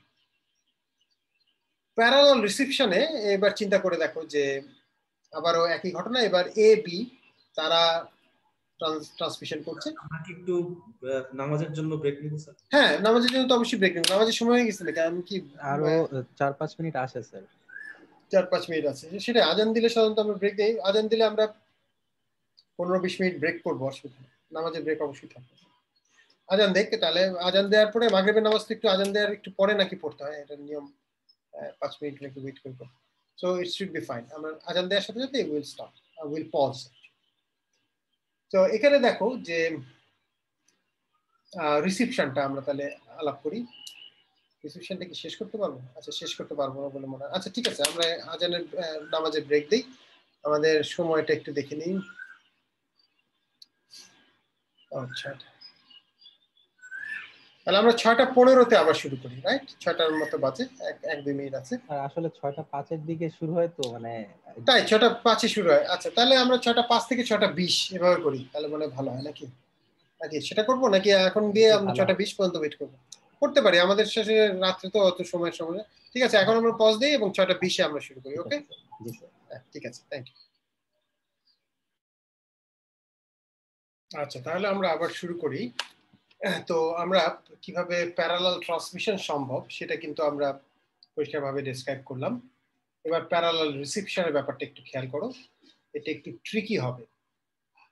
কেন? কারণ রিসিপশন কিন্তু সবসময় ইনিশিয়েট হয়, কিন্তু আগে সেন্ডার কিন্তু আরটিএস প্যাকেট পাঠায়, তারপরে রিসিভার সিটিএস পাঠায়। তাহলে যে কোনো reception is actually initiated by the sender, not by the receiver.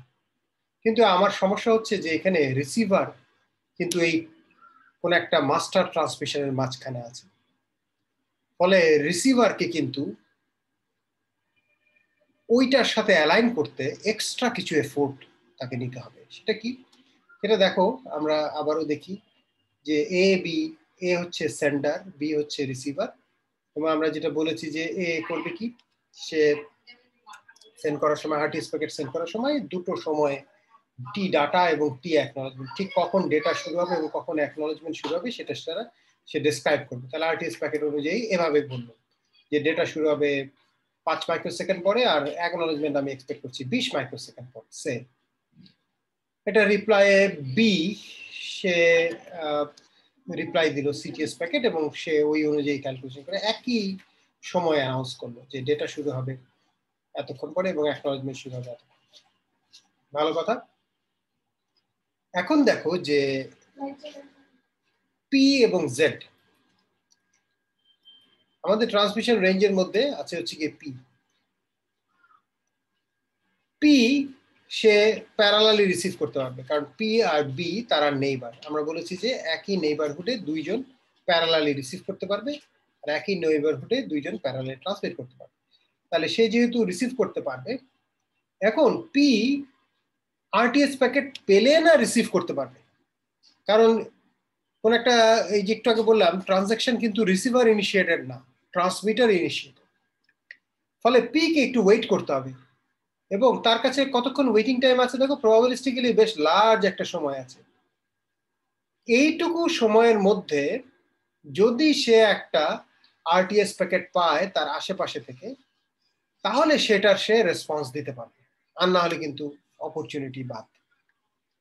কিন্তু কিউ এর ক্ষেত্রে কিন্তু তা ছিল না। কিউ যেই মাত্র এ এর কাছ থেকে আরটিএস প্যাকেট পেয়েছে, বি এর সিটিএস প্যাকেটও শেষ হয়ে গেছে, তখনই সে বুঝে গেছে যে আমার তো I can transmit in parallel. তার সে কিন্তু একটু বেটার পজিশন আছে। আর P it wants to receive in parallel, তাহলে তার এখন এতটুকু ওয়েট করতে হবে এবং এক্সপেক্ট করতে হবে যে বলা যায় না, কোনো এক জায়গা থেকে তো আরটিএস প্যাকেট চলে আসতে পারে। ধরা যাক ফরচুনেটলি জেড আরটিএস প্যাকেট পাঠালো। জেড একটু দূরে এই জায়গায় ছিল, সে একটা আরটিএস প্যাকেট পাঠালো এই সময়ের মধ্যে। কিন্তু জেড কিন্তু জানে না এই মাস্টার ট্রান্সমিশনটা কখন শুরু হবে এবং কখন অ্যাকনলেজমেন্ট যাবে। তার পক্ষে তো এটা জানা সম্ভব না। সে তো এ বি দুজনের থেকেই দূরে, এর আরটিএস প্যাকেটও সে পায়নি, বি এর সিটিএস প্যাকেটও সে পায়নি। ফলে এই সময়ে জ্ঞানগুলো তার নাই। এই সময়ের ইনফরমেশনটা জানে একমাত্র পি, যে আলটিমেটলি রিসিভ করবে। তো যাই হোক, তাতে প্রবলেম নাই। জেড করবে কি, সে একটা আরটিএস প্যাকেট পাঠাবে এবং ফরচুনেটলি ধরো এই সময়ের মধ্যে একটা আরটিএস প্যাকেট আসলো। সে আরটিএস প্যাকেটে আবারও আমাদের নিয়ম অনুযায়ী সে একটা টাইম প্রপোজ করবে যে তার ডেটা এবং অ্যাকনোলেজমেন্ট কখন শুরু হবে সেটা সে প্রপোজ করবে। তাহলে সে প্রপোজ করলো এরকম, কারণ সে তো জানে না যে এর ডেটা এবং অ্যাকনোলেজমেন্ট কখন শুরু হচ্ছে। সে তার মতো করে একটা প্রপোজাল দিল এবং সেই প্রপোজালে বলল যে আমার ডেটাটা ওই সময় শুরু হবে এবং আমার অ্যাকনোলেজমেন্ট আমি এক্সপেক্ট করছি যে এই সময় শুরু হবে। তাহলে দেখো এখানে একটা মিসম্যাচ হলো, কারণ তার ডেটা এখানে শুরু হবে আর এর ডেটা কিন্তু এখানে শুরু হবে, সে একটা গ্যাপ তৈরি হয়ে গেল। এটা তো পি গ্রহণ করতে পারবে না, কারণ পি তাকে কিন্তু অ্যালাইন করতে হবে এই ট্রান্সমিশনটার সাথে। ফলে পি করবে কি, পি যে সিটিএস প্যাকেটটা পাঠাবে সেই সিটিএস প্যাকেটে কিন্তু সে এর ডেটা কখন শুরু হবে এবং এর অ্যাকনোলেজমেন্ট কখন শুরু হবে সেইটা কিন্তু সে অ্যানাউন্স করবে না। সে বুদ্ধি করে সে যে মাস্টার ট্রান্সমিশনের কথাটা জানে যে এ আর বি এর মধ্যে একটা ট্রান্সমিশন শুরু হচ্ছে এবং এই সময় ডেটা এবং সেইটাই সে অ্যানাউন্স করবে। অর্থাৎ পি এর সিটিএস প্যাকেটটা এরকম থাকবে যে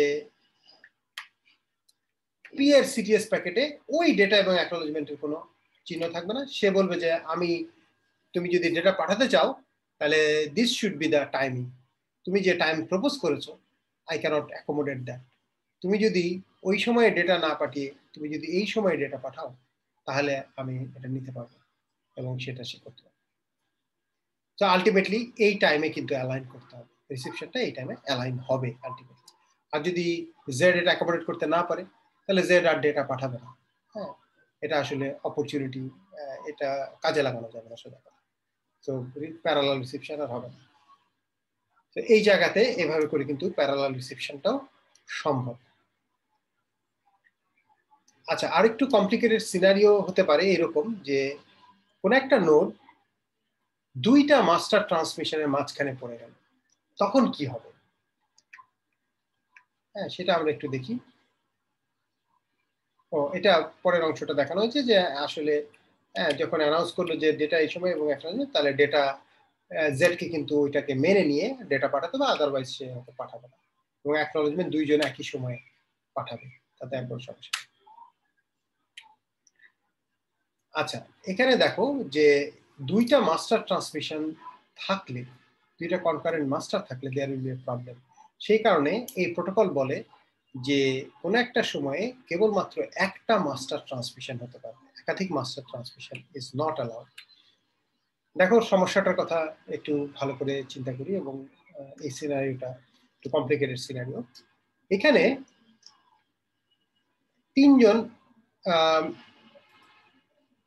তিনজনের কথা বলা আছে। দেখো খেয়াল করে যে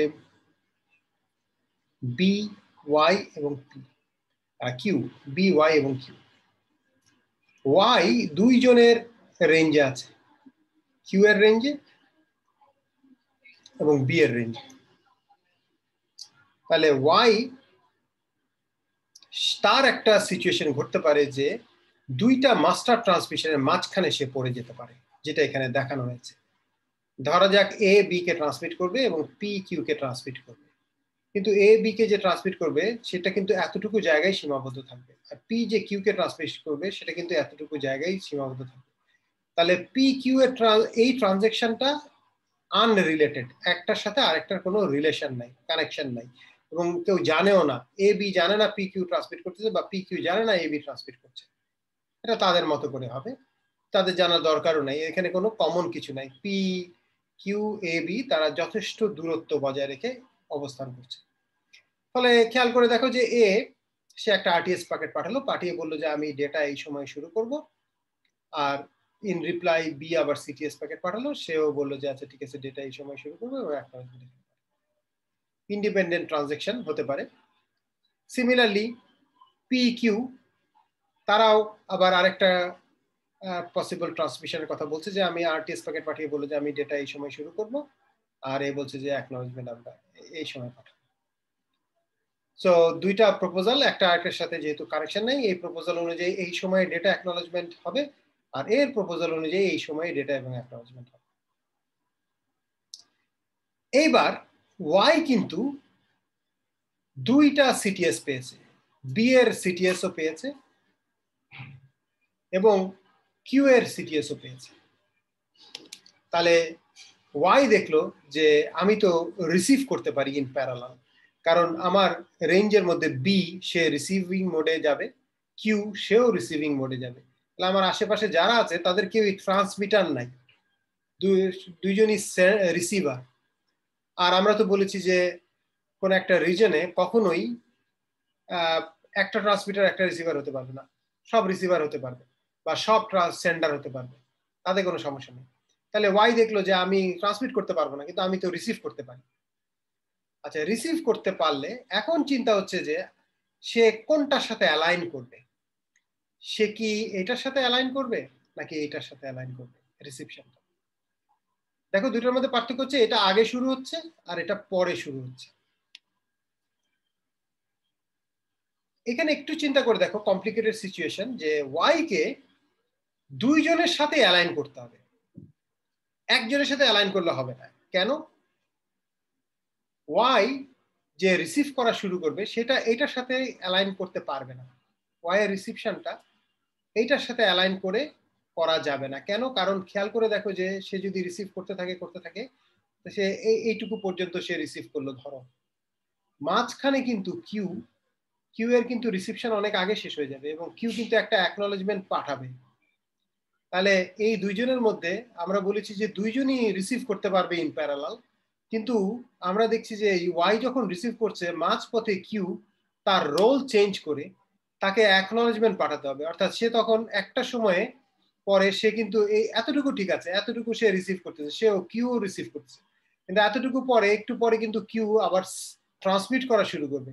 কিউ যখন ট্রান্সমিট করবে পি কে অ্যাকনলেজমেন্ট, সেটা কিন্তু ওয়াই এর কাছে চলে আসবে, কারণ এরা তো নেইবার। তাহলে ওয়াই এর কাছে যদি চলে আসে, ওয়াই যে জিনিসটা ট্রান্সমিট করতেছিল এই জায়গাটাতে দেখো প্যাকেটটা ডিস্ট্রয়েড হয়ে যাবে। ফলে ওয়াই কখনোই এইটার সাথে অ্যালাইন করে রিসিপশনের ঘটনাটা করতে পারবে না। ঠিক একইভাবে অ্যাকনলেজমেন্টের কথা চিন্তা করো, যে ওয়াই যে অ্যাকনলেজমেন্ট পাঠাবে সেটা কখন? সেটা কি কিউ যখন পাঠাচ্ছে তখন, নাকি বি যখন পাঠাচ্ছে তখন? অবভিয়াসলি কিউ যখন পাঠাচ্ছে তখন যদি ওয়াই অ্যাকনলেজমেন্ট পাঠায়, ওয়াই এর অ্যাকনলেজমেন্ট কিন্তু বি এর কাছে চলে যাবে। ওয়াই যদিও এক্স এর কাছে অ্যাকনলেজমেন্ট পাঠাচ্ছে, কিন্তু ওয়াই এর অ্যাকনলেজমেন্ট বি এর কাছে চলে যাবে। আর বি এর কাছে চলে গেলে বি কিন্তু অলরেডি সে রিসিভিং কন্টিনিউ করতেছে। তাহলে এই টাইমে কিন্তু ওয়াই অ্যাকনলেজমেন্ট পাঠাতে পারবে না। ওয়াই কে অ্যাকনলেজমেন্ট পাঠাতে হবে ঠিক বি যখন অ্যাকনলেজমেন্ট পাঠাচ্ছে ঠিক তখন পাঠাতে হবে। তাহলে আমরা যেটা দেখলাম যে ওয়াই এর রিসিপশনে দুটো ঘটনা ঘটতে হবে। সে যে রিসিপশন শুরু করবে, ডেটা রিসিভ করা শুরু করবে, সেইটা দুটো ট্রানজেকশনের মধ্যে যেটা আগে ঘটবে, হ্যাঁ, এই একটা ট্রানজেকশন এই একটা ট্রানজেকশন, দুটোই কিন্তু মাস্টার ট্রানজেকশন। এই দুটো ট্রানজেকশনের মধ্যে যেটা আগে ঘটবে তখন ওয়াই রিসিভ করা শুরু করতে পারবে। আর ওয়াই কখন অ্যাকনলেজমেন্ট পাঠাতে পারবে? দুটো অ্যাকনলেজমেন্টের মধ্যে যে অ্যাকনলেজমেন্টটা পরে তখন ওয়াই অ্যাকনলেজমেন্ট পাঠাতে পারবে।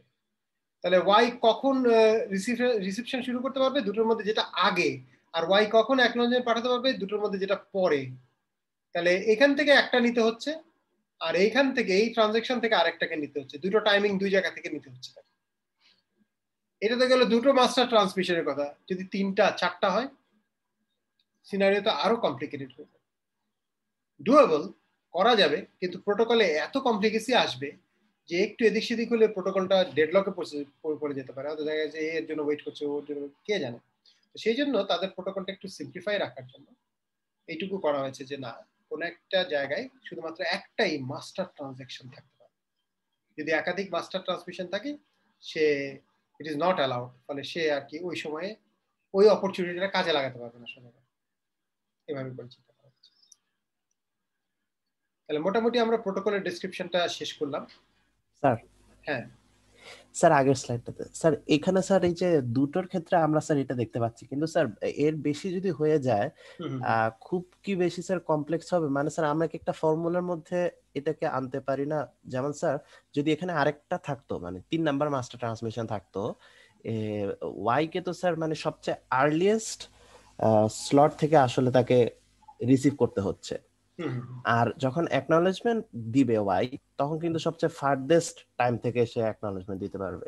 এখন স্যার মানে স্যার তাহলে 3 নাম্বার আর একটা মাস্টার থাকলেও তিনটার মধ্যে কম্পেয়ার করে এরকম একই জিনিস ডুয়েবল, জিনিস তো ডুয়েবল, কিন্তু সমস্যাটা কি দেখো, যে ওয়াই অপরচুনিটিটা কাজে লাগাচ্ছে ভালো কথা, কিন্তু ওয়াই কে কতক্ষণ পর্যন্ত ওয়েট করতে হচ্ছে।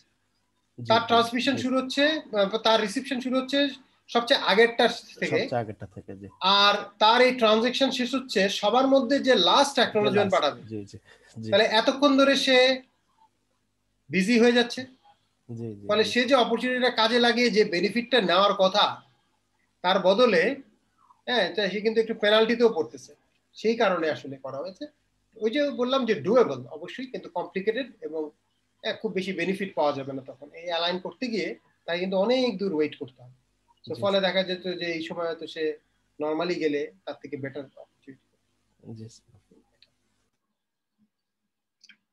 আচ্ছা, এরপরে তারা কিছু পারফরমেন্স কম্পারিজন দেখিয়েছে যে প্রোটোকলের, এটা একটু জাস্ট আমি কভার করি। সাধারণত আমরা পারফরমেন্স গ্রাফগুলো অত নেই না, বাট এটা যেহেতু একটু ইন্টারেস্টিং সেই জন্য আমরা একটু দেখি। এখানে খুব সুন্দর করে একটা এই সিনারিওটা পরবর্তী কয়েকটা ইয়েতেও ব্যবহার করা হয়েছে, যেমন আমরা আমাদের পেপারেও ব্যবহার করছি এই সিনারিওটা।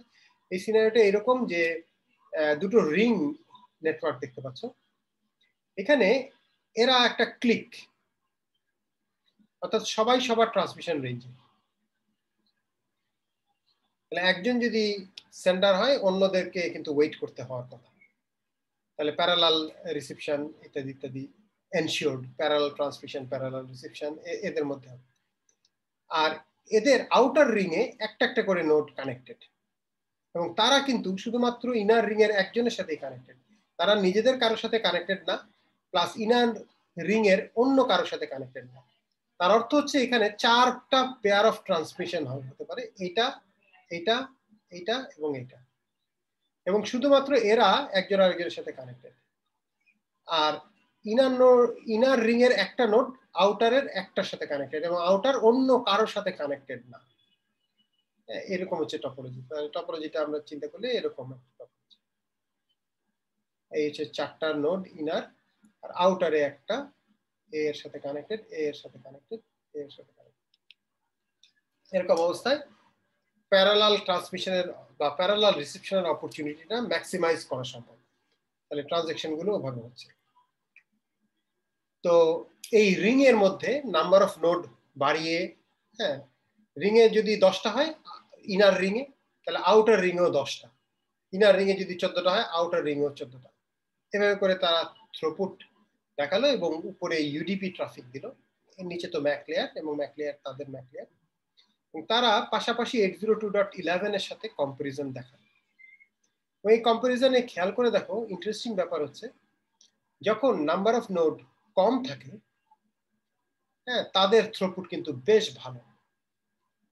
দেখা যাচ্ছে 4, 6, 8, 10 কম্পেয়ার টু 802.11।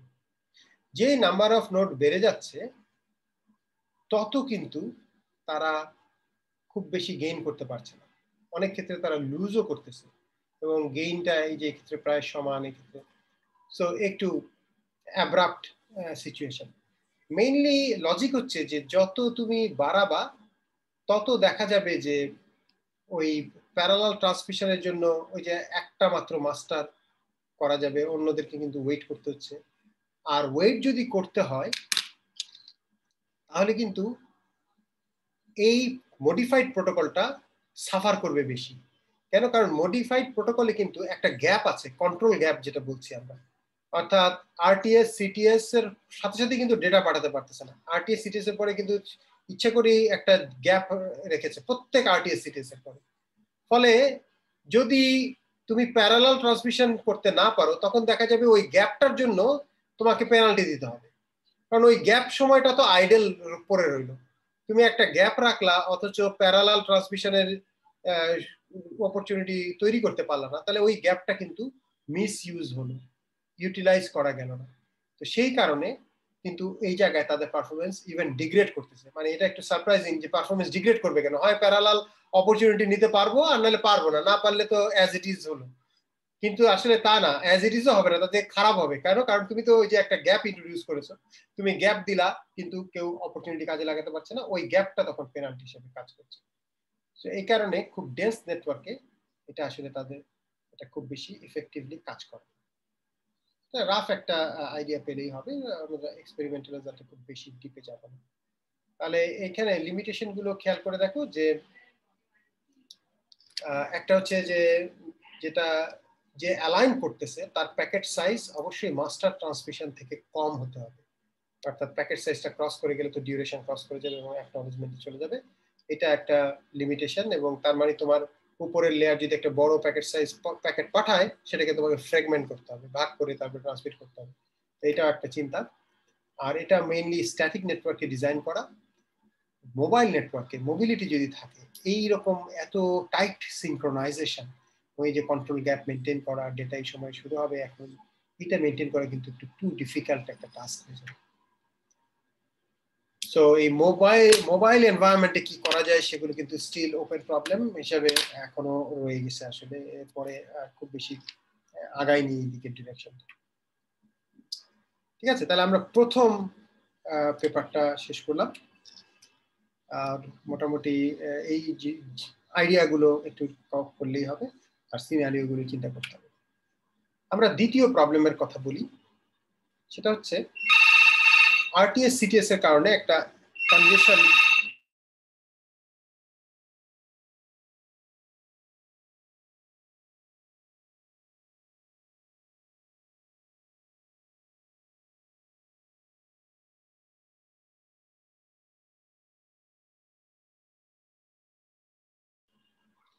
ওকে। তাহলে আমরা আরটিএস সিটিএস ইনডিউসড কনজেশন, একটা মজার ব্যাপার হচ্ছে যে না, আমরা জানি যে congestion is a matter of transport layer, but MAC লেয়ারও কনজেশন তৈরি হতে পারে, এবং সেই কনজেশন সলিউশন ম্যাক লেয়ারেই আসলে দিতে হবে, অন্য কোনো উপায় নেই। নর্মালি কনজেশনের ব্যাপারটা একটু খেয়াল করো, যে কোনো নেটওয়ার্কের একটা ক্যাপাসিটি আছে, তুমি ক্যাপাসিটির বাইরে যদি লোড দাও তাহলে কিন্তু কোনো লাভ নাই, সে তো নিতে পারবে না। হ্যাঁ, ধরো চ্যানেলের একটা ট্রান্সমিশন রেট আছে, প্লাস সেই রেট এবং number of node fixed, shared channel. তোমার যদি 2টা নোড হয় তাহলে ব্যান্ডউইথটা 2 জনের মধ্যে ভাগ হবে, যদি 4টা নোড হয় 4 জনের মধ্যে ভাগ হবে। এভাবে করে কিন্তু তুমি একটা স্টেবল কন্ডিশনে একটা সার্টেন লিমিট পর্যন্ত যেতে পারবা, depending on number of node এবং ট্রান্সমিশন রেট ইত্যাদি ইত্যাদির উপর ভিত্তি করে। কিন্তু তোমার যদি আপার লেয়ার খুব বেশি লোড দিতে থাকে, জেনারেট করতে থাকে, তখন কি ঘটবে? এটা এই গ্রাফটা মোটামুটি সেটাই বলছে যে তুমি আস্তে আস্তে লোড বাড়াচ্ছ, নেটওয়ার্কের থ্রুপুট বাড়তেছে। হ্যাঁ, লোড বাড়তে বাড়তে বাড়তে বাড়তে তুমি আইডিয়াল সিচুয়েশনে একদম ম্যাক্সে পৌঁছে যাবা। এরপরে লোড বাড়ালেও থ্রুপুট তো আর বাড়বে না, কারণ তুমি ক্যাপাসিটির হাইয়েস্ট লিমিটে রিচ করে গেছো, ব্যান্ডউইথ ভাগ হয়ে গেছে, ভাগ হয়ে যে সর্বোচ্চ ব্যান্ডউইথ শেয়ার করা সম্ভব সেটাতে পৌঁছে গেছে, কিন্তু লোড বেড়েই যাচ্ছে। তখন কি হবে? সে একদম ওই জায়গায় স্টেডি থেকে যাবে, সে ফুল লোডে কাজ করছে এবং সে আর বাড়তে পারতেছে না, কিন্তু কমবে না আইডিয়াল সিচুয়েশন।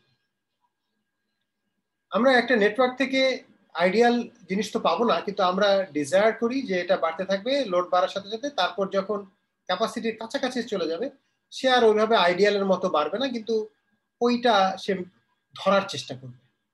হ্যাঁ, টেন্স টু ইনফিনিটি, সে ওই ক্যাপাসিটির কাছাকাছি থাকার চেষ্টা করবে। আর কনজেস্টেড নেটওয়ার্কে দেখা যায় যে লোড বাড়তেছে, হ্যাঁ, তোমার থ্রুপুটও বাড়তেছে বাড়তেছে, একটা পর্যায়ে লোড বাড়ালে থ্রুপুট আসলে কমে আসবে। কেন কমে আসবে? কারণ তুমি এত লোড দিচ্ছ যে তোমার কিউ ফুল হয়ে গেছে। তারপরে যত লোড দিবা এটা তো প্যাকেট ড্রপ হবে। প্যাকেট ড্রপ হলে কি হবে? আপার লেয়ার ওটা রিট্রান্সমিট করবে, তার আপার লেয়ারে নতুন প্যাকেট জেনারেট হচ্ছে, আবার ওল্ড প্যাকেট ট্রান্সমিশন হয়নি, ট্রান্সপোর্ট প্রোটোকল ডিটেক্ট করলো যে ও আগের একটা প্যাকেট তো মিসিং হয়ে গেছে, ওটা আবার রিজেনারেট করবে। এটা কিন্তু কনজেশন সিনারিও। তাহলে তুমি থ্রুপুট, ইফেক্টিভ থ্রুপুট বাড়াতে পারতেছো না, তোমার ওই রিট্রান্সমিশনে অনেক রিসোর্স চলে যাচ্ছে। এই কনজেস্টেড এনভায়রনমেন্টে কিন্তু ডিগ্রেড করবে।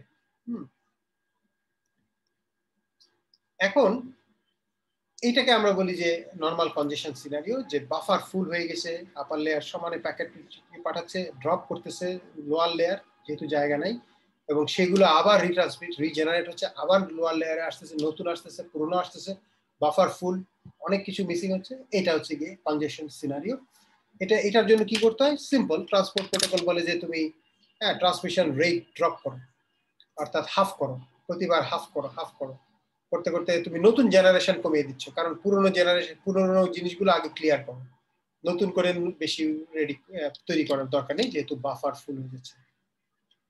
আমাদের যে আরটিএস সিটিএস ইনডিউস যে কনজেশন, এই পেপারটাও আমাদের আরেকজন সজল দাস, সে টেক্সাস ইউনিভার্সিটিতে প্রফেসর, ওনাদেরই একটা কাজ, এটাও একটা ইন্টারেস্টিং কাজ। তো এরা বলছে যে আরটিএস সিটিএস এর কারণে তোমার কিউতে জায়গা থাকা সত্ত্বেও এরকম কনজেশন সিনারিও তৈরি হয়। অর্থাৎ তুমি যতই প্যাকেট যতই ট্রান্সমিট করার চেষ্টা করছো বা লোড বাড়াচ্ছ, কিন্তু তোমার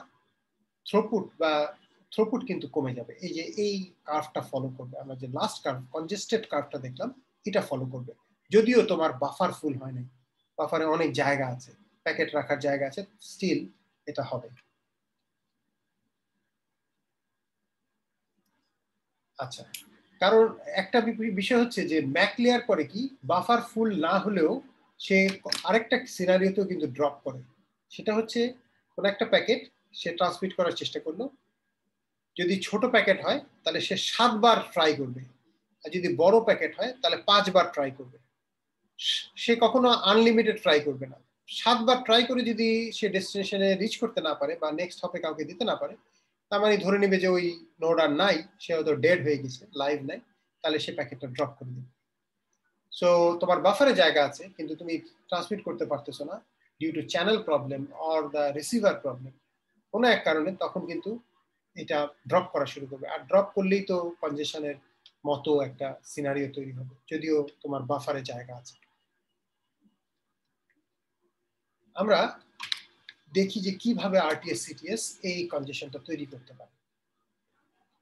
দেখো, আমরা একটু আগেই ভালো করে এই জিনিসটা পড়েছি যে এ বি দুইজন যখন ট্রান্সমিশন করে, তাদের মাঝখানে যদি একটা নোড থাকে সি, তাদের কমন নেইবার, সি কিন্তু ব্লকড অবস্থায় থাকবে, কারণ এ বি ট্রান্সমিট করতেছে, এই অবস্থায় সে কোনো কিছুই করতে পারে না, সে ট্রান্সমিশনও করতে পারবে না, রিসিপশনও করতে পারবে না। ব্লু নোট গুলো পারবে, ইয়েলো নোট গুলো পারবে। আচ্ছা, রেড নোট গুলো ব্লকড অবস্থায় আছে, এবং ধরো এই অবস্থায় একটা আরটিএস প্যাকেট আসলো, ডি নোড সে সি এর কাছে আরটিএস প্যাকেট পাঠালো, অর্থাৎ ডি সি কে ডেটা পাঠাতে চায়। সি যেহেতু ব্লকড, সে করবে কি, সে তো কোনো রিপ্লাই দিবে না, সে সিটিএস প্যাকেট পাঠাবে না। সিটিএস প্যাকেট না পাঠালে ডি দেখবে যে ও আচ্ছা হয়তো সি বিজি আছে বা আমার আশেপাশে কন্টেনশন কোনো একটা সমস্যা হয়েছে, সে করবে কি ব্যাক অফে চলে যাবে, সে আবার পরে ট্রাই করবে, সে একটা র্যান্ডম নাম্বার জেনারেট করবে, অতগুলো সর্ট করে আবার সে ট্রাই করবে। এটা হচ্ছে কি প্রোটোকল আমরা লাস্ট ক্লাসে দেখেছি। সমস্যা এটা না, ডি এর জন্য কোনো সমস্যা না, সি ব্লক হয়েছে এটাও সমস্যা না। সমস্যা হচ্ছে এই যে ডি আরটিএস প্যাকেটটা পাঠালো, যেটা আসলে কার্যকরী না, যেটাকে ইফেক্টিভলি কাজে লাগাতে পারলো না, সেই আরটিএস প্যাকেট ডি এর ট্রান্সমিশন রেঞ্জে অন্য যত নোড আছে সবগুলো নোডকে কিন্তু ব্লক করে দিবে। কারণ ওই যে প্রোটোকল বলে, তুমি যদি একটা আরটিএস প্যাকেট পাও, তাহলে তুমি ধরে নাও যে চ্যানেল বিজি থাকবে, ভার্চুয়াল ক্যারিয়ার সেন্সিং যেটা বলছি, ন্যাভ সেট করে দেয় যে বিজি, কতক্ষণ বিজি আরটিএস প্যাকেটেই বলা থাকবে। প্রোটোকল তো তাই বলে যে ডিউরেশন ফিল্ডে বলা আছে যে 10 মাইক্রোসেকেন্ড, তাহলে 10 মাইক্রোসেকেন্ড ধরে এটা বিজি, চ্যানেল মার্ক করে রাখো বিজি, তাহলে কলিশন অ্যাভয়েডেন্স স্কিম নেক্সট এই সময়ের মধ্যে যদি তোমার কোনো প্যাকেট জেনারেট হয়, তুমি ট্রান্সমিট করবা না, ওয়েট করবা। এই সময়ের মধ্যে তোমাকে যদি কেউ কিছু পাঠায়, আরটিএস পাঠায় বা প্যাকেট পাঠাতে চায়, তুমি কোনো রিপ্লাই দিবা না, জবাব দিবা না। এইরকম হচ্ছে গিয়ে প্রোটোকলের নিয়ম। তো সেটা যদি আমরা চিন্তা করি, তাহলে ই কে আমরা বলবো যে falsely blocked, see legitimate blocked, legitimately blocked, কিন্তু ই falsely blocked। কেন? কারণ ডি যে আরটিএস প্যাকেট পাঠাচ্ছে, সেই আরটিএস প্যাকেটটা কিন্তু কোনো ফ্রুটফুল না, এটার করেসপন্ডিং কোনো ডেটা ট্রান্সমিশন হবে না। সো ই কে কিন্তু ফলসলি ব্লক করে দেবে, এটাকে বলা হচ্ছে ফলস ব্লকিং প্রবলেম। একটা প্রশ্ন ছিল, হ্যাঁ বলো। ই এর কালারটা কি রেড হওয়া উচিত ছিল নাকি ব্লু হওয়া উচিত ছিল? এটা যে কোনো কিছু হতে পারে, ইয়েস ইউ আর রাইট, মানে ওই কালার করিং না, মানে এমনি একটা কালার করা আছে ফলসলি ব্লকড। আচ্ছা, ঠিক আছে, আমি আমি বেস প্রোটোকলের কথা বলছি, কাজেই এখানে শুধু রেড ড্রাই ব্লকড তা না, এখানে কিন্তু ওই যে ব্লু নোডও ব্লকড ধরতে হবে এবং ইয়েলো নোডও ব্লকড, মানে ম্যাক অ্যাপ মানে প্যারালাল যে প্রোটোকলটা বললাম সেটা কিন্তু এখন মাথা থেকে ফেলে দিতে হবে। সবই কিন্তু আমরা বেস প্রোটোকলের সমস্যার কথা বলছি। এটা মনে করো না যে বেস প্রোটোকলের পরে আমরা প্যারালালটা এনেবল করলাম তারপরে আমরা এই পেপারে আসছি, তা না, বেজের পরের বেজের সাপেক্ষে কিন্তু সব। সো এটা কালার শুধু সিতেই হবে তা না, এখানে আমি যেটা বলতে চাচ্ছি যে এই ব্লকিং প্রবলেমটা এর ক্ষেত্রেও হবে, অর্থাৎ এখানেও কিন্তু হতে পারতো, ধরো ডি এখানে এবং আরেকটা নোড এখানে আছে, এই অবস্থায় আরটিএস প্যাকেট পাঠাচ্ছে, সেই ক্ষেত্রে এই প্রবলেমটা হবে। বা এখানে একটা ইয়েলো নোড আছে এবং ডি এখানে এবং সেও পাঠিয়েছে, সেই ক্ষেত্রেও কিন্তু ব্লকিং প্রবলেমটা হবে, ফলস ব্লকিং প্রবলেম। কেন? কারণ এই আরটিএস প্যাকেটের কোনো রিপ্লাই আসবে না, বেস প্রোটোকল বলে যে কোনো রিপ্লাই, কারণ তুমি প্যারালালি ট্রান্সমিটও করতে পারবে না, প্যারালালি রিসিভও করতে পারবে না, এটাই হচ্ছে কি বেস প্রোটোকল বলে। সো এই রেঞ্জেও যদি আরেকটা নোড থাকে ই, সে ব্লকড, এর রেঞ্জেও যদি আরেকটা নোড থাকে ই, সেও ব্লকড। সো আপাতত কালার কোডিং নিয়ে অত চিন্তা করবো না, বাট ব্লকিং চলতে থাকবে। আচ্ছা, ডি সে দিল এবং ই কে ফলসলি ব্লক করলো, এই ফলস ব্লকিং কিন্তু প্রোপাগেট হতে পারে, কারণ ই ফলসলি ব্লকড। মেইন কথা হচ্ছে ব্লকড, এবং লেজিটিমেটলি ব্লকড নাকি ফলসলি ব্লকড ডাজন্ট ম্যাটার, ই যতক্ষণ ব্লকড সেই অবস্থায় যদি আরেকটা নোড এরকম এফ সে আবার একটা আরটিএস প্যাকেট পাঠায়, সে তো কোনো রিপ্লাই দিবে না, তাহলে সে রিপ্লাই দিল না ভালো কথা, কিন্তু ওই আরটিএস প্যাকেট এফ এর ট্রান্সমিশন রেঞ্জে আরেকটা নোড দেখো জি, তাকে কিন্তু ফলসলি ব্লক করে দিবে। তো এরকম করে কিন্তু প্রপাগেট হতে হতে হতে হতে নেটওয়ার্কে অনেক দূর, যদিও প্রবাবিলিস্টিক্যালি চিন্তা করলে একই টাইমে ওই রকম ঘটনা ঘটার সম্ভাবনা যদিও কম, কিন্তু ইউ নেভার নো, কারণ যখন নেটওয়ার্কের লোড বাড়তে থাকবে, নেটওয়ার্ক যখন স্যাচুরেশনে পৌঁছে যাবে, তখন এইরকম ঘটনা কিন্তু ফ্রিকুয়েন্টলি ঘটবে, এটা তো অ্যাবসার্ড না, এটা ঘটতেই থাকবে। কতদূর যায় সেটা ভিন্ন কথা, প্রপাগেশনটা কতদূর হয়, কিছু দূর পরে হয়ে গিয়ে হয়তো চেইন ব্রেক হয়ে যাবে। তাহলে আমরা যদি সামারি করি, একটু দেখো, এখন কালার কোডিং এর কথা চিন্তা করতে পারো। ওই যে গ্রিন নোড, এখানে অন্যভাবে কালার কোডিং করা হয়েছে, ব্লু না বলে আমরা গ্রিন বলছি, আর রেড নোড হয়ে গেছে রিসিভারের, আর ইয়েলো নোড হচ্ছে মাঝখানে, গ্রিন আর রেড মিলে ইয়েলো। আচ্ছা, সেই সেন্সে এই কালার কোডিংটা এভাবে করা হয়েছে, এটা আসলে আমাদের পেপারের কালার কোডিং। সো এটা একটু খেয়াল করো যে আমরা এদেরকে বলছি গ্রিন, অর্থাৎ ট্রান্সমিটারের রেঞ্জে যারা আছে, আর রিসিভারের রেঞ্জে যারা আছে তারা রেড, আর ইয়েলো হচ্ছে কমন। তো গ্রিন আর রেড মিশালে ইয়েলো হয় এই সেন্সে। আর বাকিরা যারা বাইরে আছে তারা কিন্তু হোয়াইট নোড, এবং এই অবস্থায় যদি ডি, এই যে সি কিন্তু ব্লকড, তাহলে ডি যদি সি কে একটা পাঠায়, তখন দেখা যাচ্ছে ডি এর রেঞ্জে আমরা একাধিক দেখিয়েছি যে এরা গ্রিন হয়ে গেল, এবং পরবর্তীতে, আচ্ছা এটা একটু পরে যাই, তাহলে এরা এখন নতুন গ্রিন হয়ে গেল। ওই যে তুমি যে কালার কোডিং এর কথা বলছিলা, যে এখন কালার কোডিং ম্যাচ করলো, যে গ্রিন মানে হচ্ছে সেন্ডারের রেঞ্জে, অর্থাৎ আরটিএস যে পেয়েছে, শুধু আরটিএস যে পেয়েছে, তাহলে ডি এর আরটিএস যেহেতু তার রেঞ্জের এই দুটো নোড পেয়েছে, তাহলে তারা নতুন গ্রিন নোড হয়ে গেল।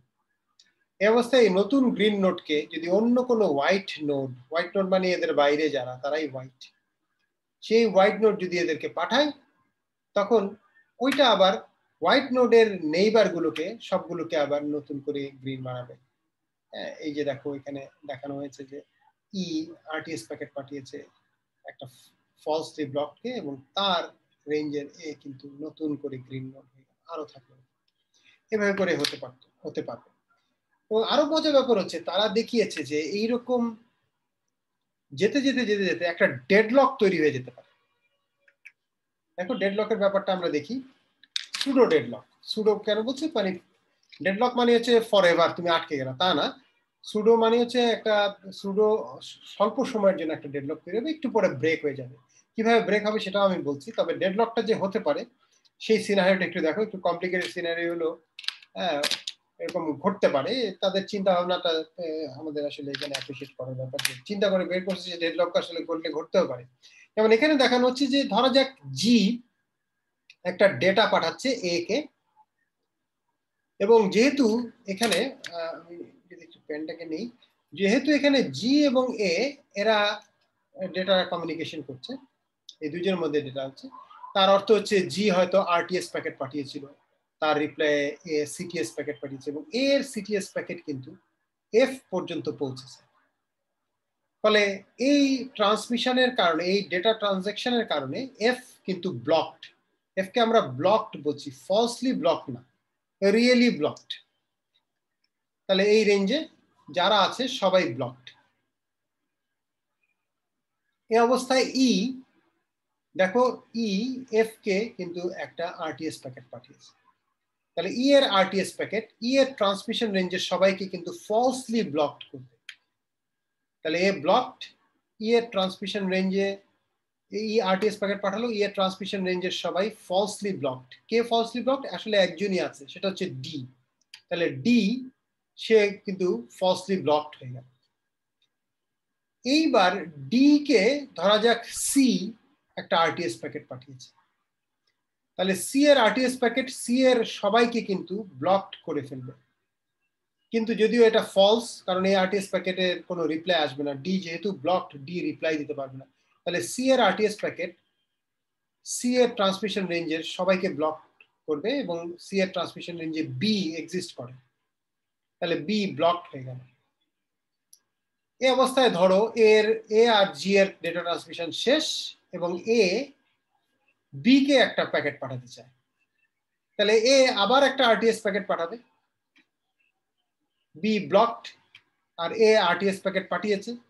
তাহলে কি ঘটবে? এ এর আরটিএস প্যাকেট আবারও এফ কে নতুন করে ব্লক করবে। এফ কিন্তু আগের ট্রানজাকশনের সময় ব্লক ছিল, এখন এর এ আর বি ট্রানজাকশনের কারণে আবার এফ ব্লক হয়ে যাবে, এবং এফ ব্লকড হলে আবারও কিন্তু ই একইভাবে আবার ওই আরটিএস প্যাকেট পাঠাবে। এর পরেরটা কিন্তু অটোমেটিক্যালি ঘটবেই। কেন? কারণ তুমি যখন প্রোটোকলের নিয়ম হচ্ছে তুমি একবার ট্রাই করেছো কিন্তু তুমি পারো নাই, তোমাকে আবার ট্রাই করতে হবে। সো একটু পরে কিন্তু ই আরটিএস প্যাকেট পাঠাবে। সো দিস ইজ ভ্যালিড, যে এফ ব্লকড অবস্থায় আবার এই ঘটনা কিন্তু ঘটতে থাকবে চেইন আকারে। এরকম কয়বার ঘটবে? আসলে এইভাবে চেইন আকারে ঘটতে ঘটতে হ্যাঁ মোটামুটি ধরো 7 বার, যদি ছোট প্যাকেট হয় তাহলে 7 বার এরকম ঘটবে, আর যদি বড় প্যাকেট হয় তাহলে 5 বার ঘটার সম্ভাবনা আছে। এবং এটা ঘটলে মোটামুটি এই সময় পর্যন্ত এইটুকু ভিসিনিটিতে যত নোড আছে সবাই কিন্তু ব্লক অবস্থায় থাকবে, ডেডলক থাকবে। এটা একটা ছুটে যাবে। ছুটে যাচ্ছে কেন? প্রোটোকলের ওইটার কারণে, যে তুমি you should not try forever. তুমি 7 বার ট্রাই করো, 5 বার ট্রাই, একটা সার্টেন নাম্বার অফ অ্যাটেম্প নিয়ে তুমি ইউ গিভ আপ, এটা ফেলে দাও।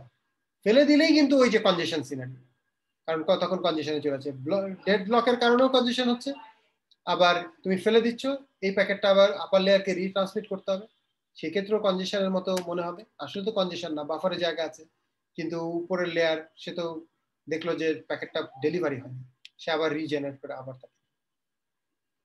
তো টাইমিং ডায়াগ্রামে এই জিনিসটা দেখানো আছে। এটা আমি তো ডিসক্রাইব করি না, ওই যে আরটিএস পাঠাচ্ছে এই ব্লক, তোমরা একটু ঠান্ডা মাথায় দেখলেই। তো এই যে ফলস আরটিএস, এইটার সলিউশন কি? এটার সলিউশন যদি আমরা চিন্তা করি, প্রথম কথা হচ্ছে এটা হচ্ছে কেন? হওয়ার কারণ একটাই, যখনই আমাকে আরটিএস প্যাকেট পাঠাচ্ছে আমি ওটাকে অনার করছি, আমি ধরে নিচ্ছি এটা একটা ভ্যালিড আরটিএস। ফলে আমি আরটিএস প্যাকেটে যে ডিউরেশনের কথা বলা আছে ওই ডিউরেশন পর্যন্ত চ্যানেলটাকে বিজি মার্ক করে রাখলাম। কিন্তু এটাকে বলছি ভার্চুয়াল ক্যারিয়ার সেন্স, অর্থাৎ ভার্চুয়ালি আমি ধরে নিচ্ছি চ্যানেল বিজি, আমি ফিজিক্যালি কিন্তু গিয়ে দেখতেছি না আসলেই চ্যানেল বিজি হচ্ছে কি হচ্ছে না। তাহলে সলিউশন একটাই, যে ভার্চুয়াল ক্যারিয়ার সেন্সিংটা শুরুতেই ইনকর্পোরেট করা যাবে না। তাহলে তাদের সলিউশনটা হচ্ছে এইরকম যে আরটিএস প্যাকেট পেলাম, সাথে সাথে ভার্চুয়াল ক্যারিয়ার সেন্স করবো না আমরা, মানে ন্যাভ সেট করব না যেটা নর্মাল প্রোটোকল করে। আমরা করব কি, আরটিএস প্যাকেটের পরে সিটিএস প্যাকেট আসার কথা, তারপরে তো ডেটা পাঠানোর কথা, ডেটার সময় গিয়ে আমি আসলে ফিজিক্যাল ক্যারিয়ার সেন্স করব, করে দেখবো যে আসলে ডেটা ট্রান্সমিশন শুরু হয়েছে কিনা। যদি দেখি যে না, ডেটা ট্রান্সমিশন শুরু হয় নাই, তাহলে আমি আর ভার্চুয়াল ক্যারিয়ার সেন্সিং সেটই করবো না, ন্যাভ সেট করব না। আর যদি দেখি যে না, ডেটা তো ট্রান্সমিশন শুরু হয়েছে, তাহলে আমি ওই ন্যাভটা বাকি সময়ের জন্য সেট করে আমি নিশ্চিন্তে থাকতে পারি। তাহলে কিন্তু ওই ফলস ব্লকিং আর ঘটবে না, ফলস ব্লকিং থেকে বের হয়ে যেতে পারবে। তাহলে দেখো, এটা হচ্ছে তাদের প্রপোজ সলিউশন। আমরা যদি একটু মন দিয়ে খেয়াল করি যে প্রথমে আরটিএস প্যাকেট আসবে, এবং আরটিএস নর্মাল ক্ষেত্রে কি হয় যে আরটিএস প্যাকেট পাওয়ার সাথে সাথেই আমরা আর কোনো দিকে তাকাই না, একটা নোড সোজা আরটিএস প্যাকেটের ডিউরেশন বলা আছে, ওইটুকু সময় ধরে একদম ভার্চুয়াল ক্যারিয়ার সেন্সিং করে সে বিজি মার্ক করে ফেলে। ওই সময় আসলেই বিজি হচ্ছে কি হচ্ছে না এটা কিন্তু করছে না। এখন বলছে যে না, এটা করার দরকার নেই, তুমি তারপরে এসআইএফএস ডিউরেশনের পরে সিটিএস প্যাকেট আসবে, তুমি এই সময়গুলো জানো, এই সময়ের পরে আবার এসআইএফএস এর পরে এই ডেটা ট্রান্সমিশন শুরু হওয়ার কথা। তুমি করো কি, যখনই আরটিএস পেয়েছো একটা টাইমার সেট করো, যে টাইমারটা টাইম আউট হবে এইটুকু সময় পরে, অর্থাৎ একটা এসআইএফএস ডিউরেশন সময় প্লাস সিটিএস প্যাকেট আসার সময় প্লাস আরেকটা এসআইএফএস ডিউরেশন। তাহলে দুটো এসআইএফএস ডিউরেশন, হ্যাঁ 10 মাইক্রোসেকেন্ড 10 মাইক্রোসেকেন্ড 20 মাইক্রোসেকেন্ড হলো, আর সিটিএস প্যাকেটের ট্রান্সমিশন রেট দ্বিগুণ করলে যেটুকু ডিউরেশন, ধরো সব মিলে 40 মাইক্রোসেকেন্ড। তাহলে একটা টাইমার কিক ইন করে দিলা 40 মাইক্রোসেকেন্ডের জন্য। 40 মাইক্রোসেকেন্ড পরে টাইমার এক্সপায়ার করলো, তখন তুমি হ্যাঁ ইভেন্ট হ্যান্ডেল করলা। ইভেন্ট হ্যান্ডেল কি করবা, তুমি সরাসরি চ্যানেলে গিয়ে দেখবা যে চ্যানেল বিজি নাকি ফ্রি। চ্যানেল বিজি, এটা তো নিয়ম আছে যে ডিআইএফএস সময় ধরে তোমার রিসিভারের থ্রেশহোল্ডটা চেক করো, যে রিসিভার কি পরিমাণ সিগন্যাল স্ট্রেংথ পাচ্ছে, এটা কি থ্রেশহোল্ডের নিচে না থ্রেশহোল্ডের উপরে। থ্রেশহোল্ডের উপরে মানে চ্যানেল বিজি, যদি চ্যানেল বিজি হয় তাহলে তো ইউ আর ডান। এখান থেকে তুমি বাকি সময় ধরে ন্যাভ সেট করে দাও, অর্থাৎ ভার্চুয়াল ক্যারিয়ার সেন্সিং এখান থেকে শুরু হবে, তারপরে শুরু হবে।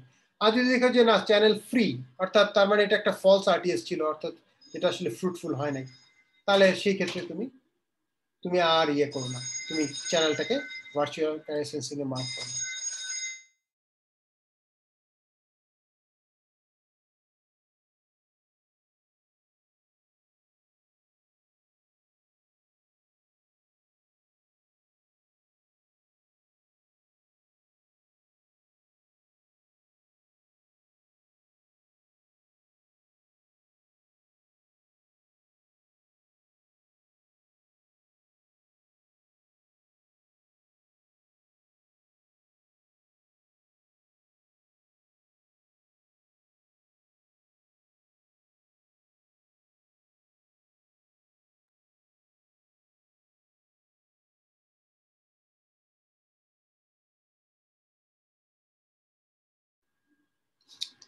হ্যাঁ, তো এটা যেটা বলছিলাম যে এই সময়ে আমরা এটা ফ্রি করে দিব এবং আর এটাকে এছাড়া আরো সলিউশন হয়তো করা যেত। যেমন একটা সলিউশন হতে পারতো যে আরটিএস প্যাকেট পাঠিয়েছি, আমি সিটিএস পাই নাই, তারপরে একটা নেগেটিভ আরটিএস পাঠানো যেত, অর্থাৎ আরটিএস প্রাইম।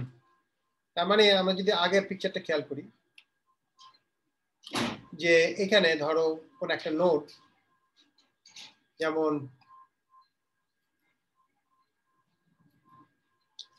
দেখো এখানে এই যে ই আরটিএস প্যাকেট পাঠিয়েছে, ই কিন্তু এফ কে আরটিএস প্যাকেট পাঠিয়েছে, তাহলে এফ সিটিএস পাঠানোর কথা, এবং সেই সিটিএস তো এর পাওয়ার কথা এই সময়, সে সিটিএস যদি না পায় সে আবার একটা আরটিএস প্রাইম প্যাকেট পাঠালো, যে এই আরটিএস প্রাইম প্যাকেট দিয়ে সে তার নেইবারহুডে জানিয়ে দিল যে আমি যে আরটিএস আগেরটা পাঠিয়েছিলাম সেটা আসলে কারণ কাজে লাগবে না, কারণ ওটার আমি কোনো সিটিএস পাইনি। এরকমও কিছু কিন্তু লিটারেচারে আছে, কিন্তু ওগুলোর সমস্যা কি, সেগুলো কিন্তু ব্যাকওয়ার্ড কম্পিটেবল না।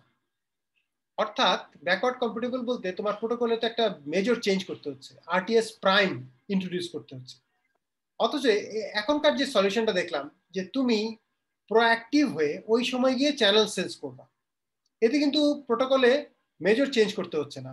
ইন এ সেন্স যে ধরো কোনো একটা ডিভাইস সে এই ভার্চুয়াল এই আরটিএস ভ্যালিডেশনের কাজটা করতেছে, আর কোন একটা ডিভাইস আরটিএস ভ্যালিডেশনের কাজ করতেছে না, স্টিল তারা কিন্তু একজন আরেকজনের সাথে কমিউনিকেট করতে পারবে, কোনো অসুবিধা নাই। কারণ এর তো জানার দরকার নাই ও আরটিএস ভ্যালিডেশন করতেছে কি করতেছে না, যে করতেছে সে তার নিজের মতো করে করবে। আরটিএস ভ্যালিডেশনে তো প্রোটোকলে কোনো কিছু ইন্ট্রোডিউস করছে না, সে নিজে নিজে কিছু একটা করতেছে। প্রোটোকলে ইন্ট্রোডিউস করতে না বলতে অন্যের ক্ষেত্রে কিন্তু কোনো কিছু এক্সট্রা করতে বলা হচ্ছে না। আর তুমি যদি আরটিএস প্রাইম বা নেগেটিভ আরটিএস ওইটা পাঠানোর চিন্তা করো, তাতে কিন্তু প্রোটোকলে একটা অন্যদেরকে ইম্প্যাক্ট করতেছে যে আচ্ছা নেগেটিভ আরটিএস জিনিসটা কি, তাহলে এটা কি নেগেটিভ আরটিএস না পজিটিভ আরটিএস, নেগেটিভ আরটিএস হলে আমি কি করব, পজিটিভ হলে আমি কি করব, দুইটাই ডিফাইন করতে হচ্ছে। বাট এটা কিন্তু এই কারণে এটাকে বলা হয় ব্যাকওয়ার্ড কম্প্যাটিবল সলিউশন, যে তুমি যদি তোমার ডিভাইসে এটা ইনকর্পোরেট করো RTS validation, still you can work on with the existing normal device which does not do RTS validation. তাহলে আইডিয়াটা বোঝা গেল। নরমাল খুব সিম্পল, নরমাল আরটিএস আমরা ভ্যালিডেট করি না, যখনই আরটিএস পাই বলা হয় যে ভার্চুয়াল ক্যারিয়ার সেন্সিং, তুমি এটাকে অনার করো, আরটিএস প্যাকেট যতক্ষণ ওয়েট করতে বলছে ততক্ষণ পর্যন্ত চ্যানেল অ্যাক্সেস করো না, যার ফলে ফলস ব্লকিং প্রবলেমে পড়তেছি আমরা। কিন্তু এখন বলছে যে না, তুমি পুরোটা অনার করার দরকার নাই, you take it as limited trust, তুমি পুরোপুরি ট্রাস্ট করো না, তুমি ওই সময় গিয়ে আসলেই দেখো যে চ্যানেল বিজি হচ্ছে কিনা, যদি বিজি না হয় তার মানে এই আরটিএসটা কাজে লাগায়নি, তাহলে তুমি ওটাকে ইগনোর করো।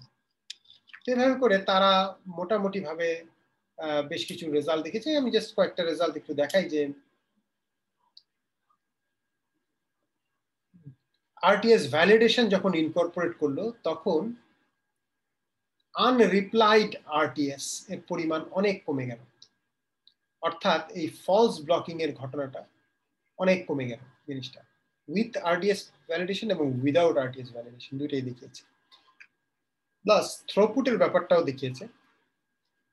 ওই যে উইথ আরটিএস ভ্যালিডেশন দেখো তারা আসলেই নেটওয়ার্কে 802.11 ইনকর্পোরেট করে, তারপর ওই যে শুরুতে আমরা বলেছিলাম যে কনজেশন সিনারিও কিভাবে বুঝবা, কার্ভ দেখলেই বুঝবা যে একটা পর্যায়ে হতে হতে তারপরে ডাউনগ্রেড ডিগ্রেড করবে, আর তোমার যদি কনজেশনটা তুমি অ্যাভয়েড করতে পারবা তখনই এইরকম ভাবে যদি দেখো যে না বাড়তে বাড়তে তুমি একটা পর্যায়ে তুমি ধরে রাখতে পারছো ক্যাপাসিটি, থ্রুপুটটা ড্রপ করতেছে না, থ্রুপুটটা মোটামুটি একটা জায়গায় আছে, তাহলে কিন্তু কনজেশনটা অ্যাভয়েড হয়েছে, সেটা তারা এক্সপেরিমেন্টালি রান করেছে।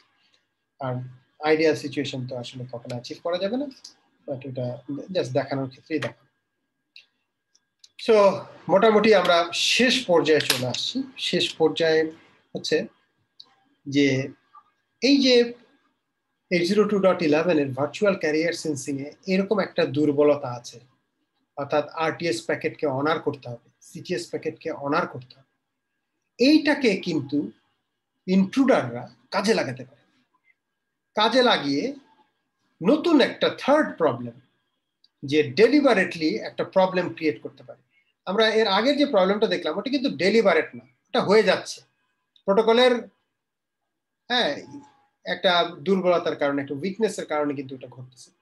আর এখন তুমি জানলা যে দেয়ার ইজ এ উইকনেস, তাহলে তুমি এটাকে এক্সপ্লয়েট করলা, অর্থাৎ ইন্ট্রুশন, সেটা কাজে লাগিয়ে ডজ অ্যাটাক অর্থাৎ ডিনায়াল অফ সার্ভিস অ্যাটাক যেটা বলি আমরা, সেটা কিন্তু করা সম্ভব।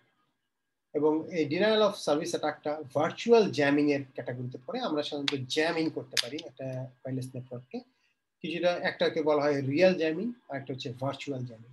রিয়েল জ্যামিংটা হচ্ছে যে তুমি আগে জেনে নিলা যে এই ওয়্যারলেস নেটওয়ার্কটা কোন ফ্রিকোয়েন্সি ব্যান্ডে কাজ করে, তুমি ওই ফ্রিকোয়েন্সিতে কন্টিনিউয়াসলি একটা সিগন্যাল জেনারেট করতে থাকো, একটা ডিভাইস জেনারেটিং ডিভাইস দিয়ে তুমি তোমার এই এরিয়ায় তুমি ওটাকে দিয়ে দাও, কেউই কিন্তু আর কমিউনিকেট করতে পারবে না, কারণ সবাইকে তো চ্যানেল ফ্রি হওয়া পর্যন্ত ওয়েট করতে হবে। চ্যানেল তুমি সবসময় বিজি রাখলা, ফিজিক্যালি তুমি একটা সেম ফ্রিকোয়েন্সিতে সিগন্যাল জেনারেট করতে থাকো আননেসেসারি, তো সেটা কিন্তু একটা রিয়েল জ্যামিং বলে।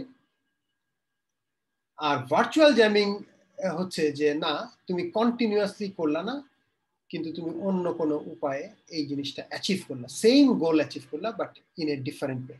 রিয়েল জ্যামিং এ কিন্তু দুটো প্রবলেম, একটা হচ্ছে যে তোমার হিউজ পাওয়ার খরচ হবে, এবং তুমি কন্টিনিউয়াসলি যদি সিগন্যাল জেনারেট করতে চাও তোমার পাওয়ার লাগবে। ব্যাটারি পাওয়ার দিয়ে তুমি যদি ডিভাইসটাকে রাখো, একটু পরে ব্যাটারি ডিপ্লেটেড হয়ে যাবে, তোমার প্রবলেম কিন্তু সলভ হয়ে যাবে। আর যদি তুমি একদম এক্স্যাক্টলি প্লাগ পয়েন্টে পাওয়ার দিয়ে এটা করতে যাও, তাহলে তুমি ধরা পড়ে যাবে। হ্যাঁ, আলটিমেটলি লোকালাইজ করা যাবে এটা কোথায় আছে এবং সেখানে গিয়ে তোমার একটা প্লাগ খুলে ফেলা যাবে। বাট ভার্চুয়াল জ্যামিং দিয়েও কিন্তু তুমি যদি রিয়েল জ্যামিং এর সিনারিও তৈরি করতে পারো, দ্যাট ইজ ইভেন বেটার। এবং আমরা দেখবো যে এটাও কিন্তু করা সম্ভব। সেটা কি? তুমি ফলস আরটিএস প্যাকেট জেনারেট করবা বা ফলস সিটিএস প্যাকেট।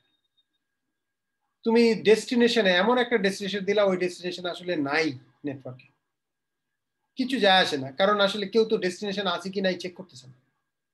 সবাই দেখতেছে যে I am receiving an RTS packet, that's it. এবং প্রোটোকল বলে আরটিএস প্যাকেট পেলেই তুমি দেখো যে ডিউরেশন কি বলে, কতক্ষণ চ্যানেল বিজি থাকবে, ব্যাস ওই সময় পর্যন্ত তুমি ভার্চুয়াল ক্যারিয়ার সেন্সিং এর মাধ্যমে তুমি চ্যানেলটা বিজি মার্ক করে রাখো, তুমি কোনো কিছু ট্রান্সমিট করো। তাহলে কি হবে, তুমি একটা ডিভাইস নিয়ে তুমি কন্টিনিউয়াসলি একটু পরে পরে আরটিএস প্যাকেট জেনারেট করে দাও। সেই আরটিএস প্যাকেটের ডিউরেশন ফিল্ডে ম্যাক্সিমাম পসিবল ডিউরেশন তুমি বসিয়ে দিলে। সাধারণত ডিউরেশন ফিল্ডটা 2 বাইটের একটা ফিল্ড। তো 2 বাইটে আমরা জানি যে ইন্টিজার ভ্যালু যদি বলি, তাহলে 16 বিটের ইন্টিজার কি হচ্ছে, 16 বিটের ইন্টিজার আমরা চিন্তা করলে 32,767 মাইক্রোসেকেন্ড তুমি এখানে মেনশন করে দিলা যে এত সময়ের জন্য এটা বিজি থাকবে।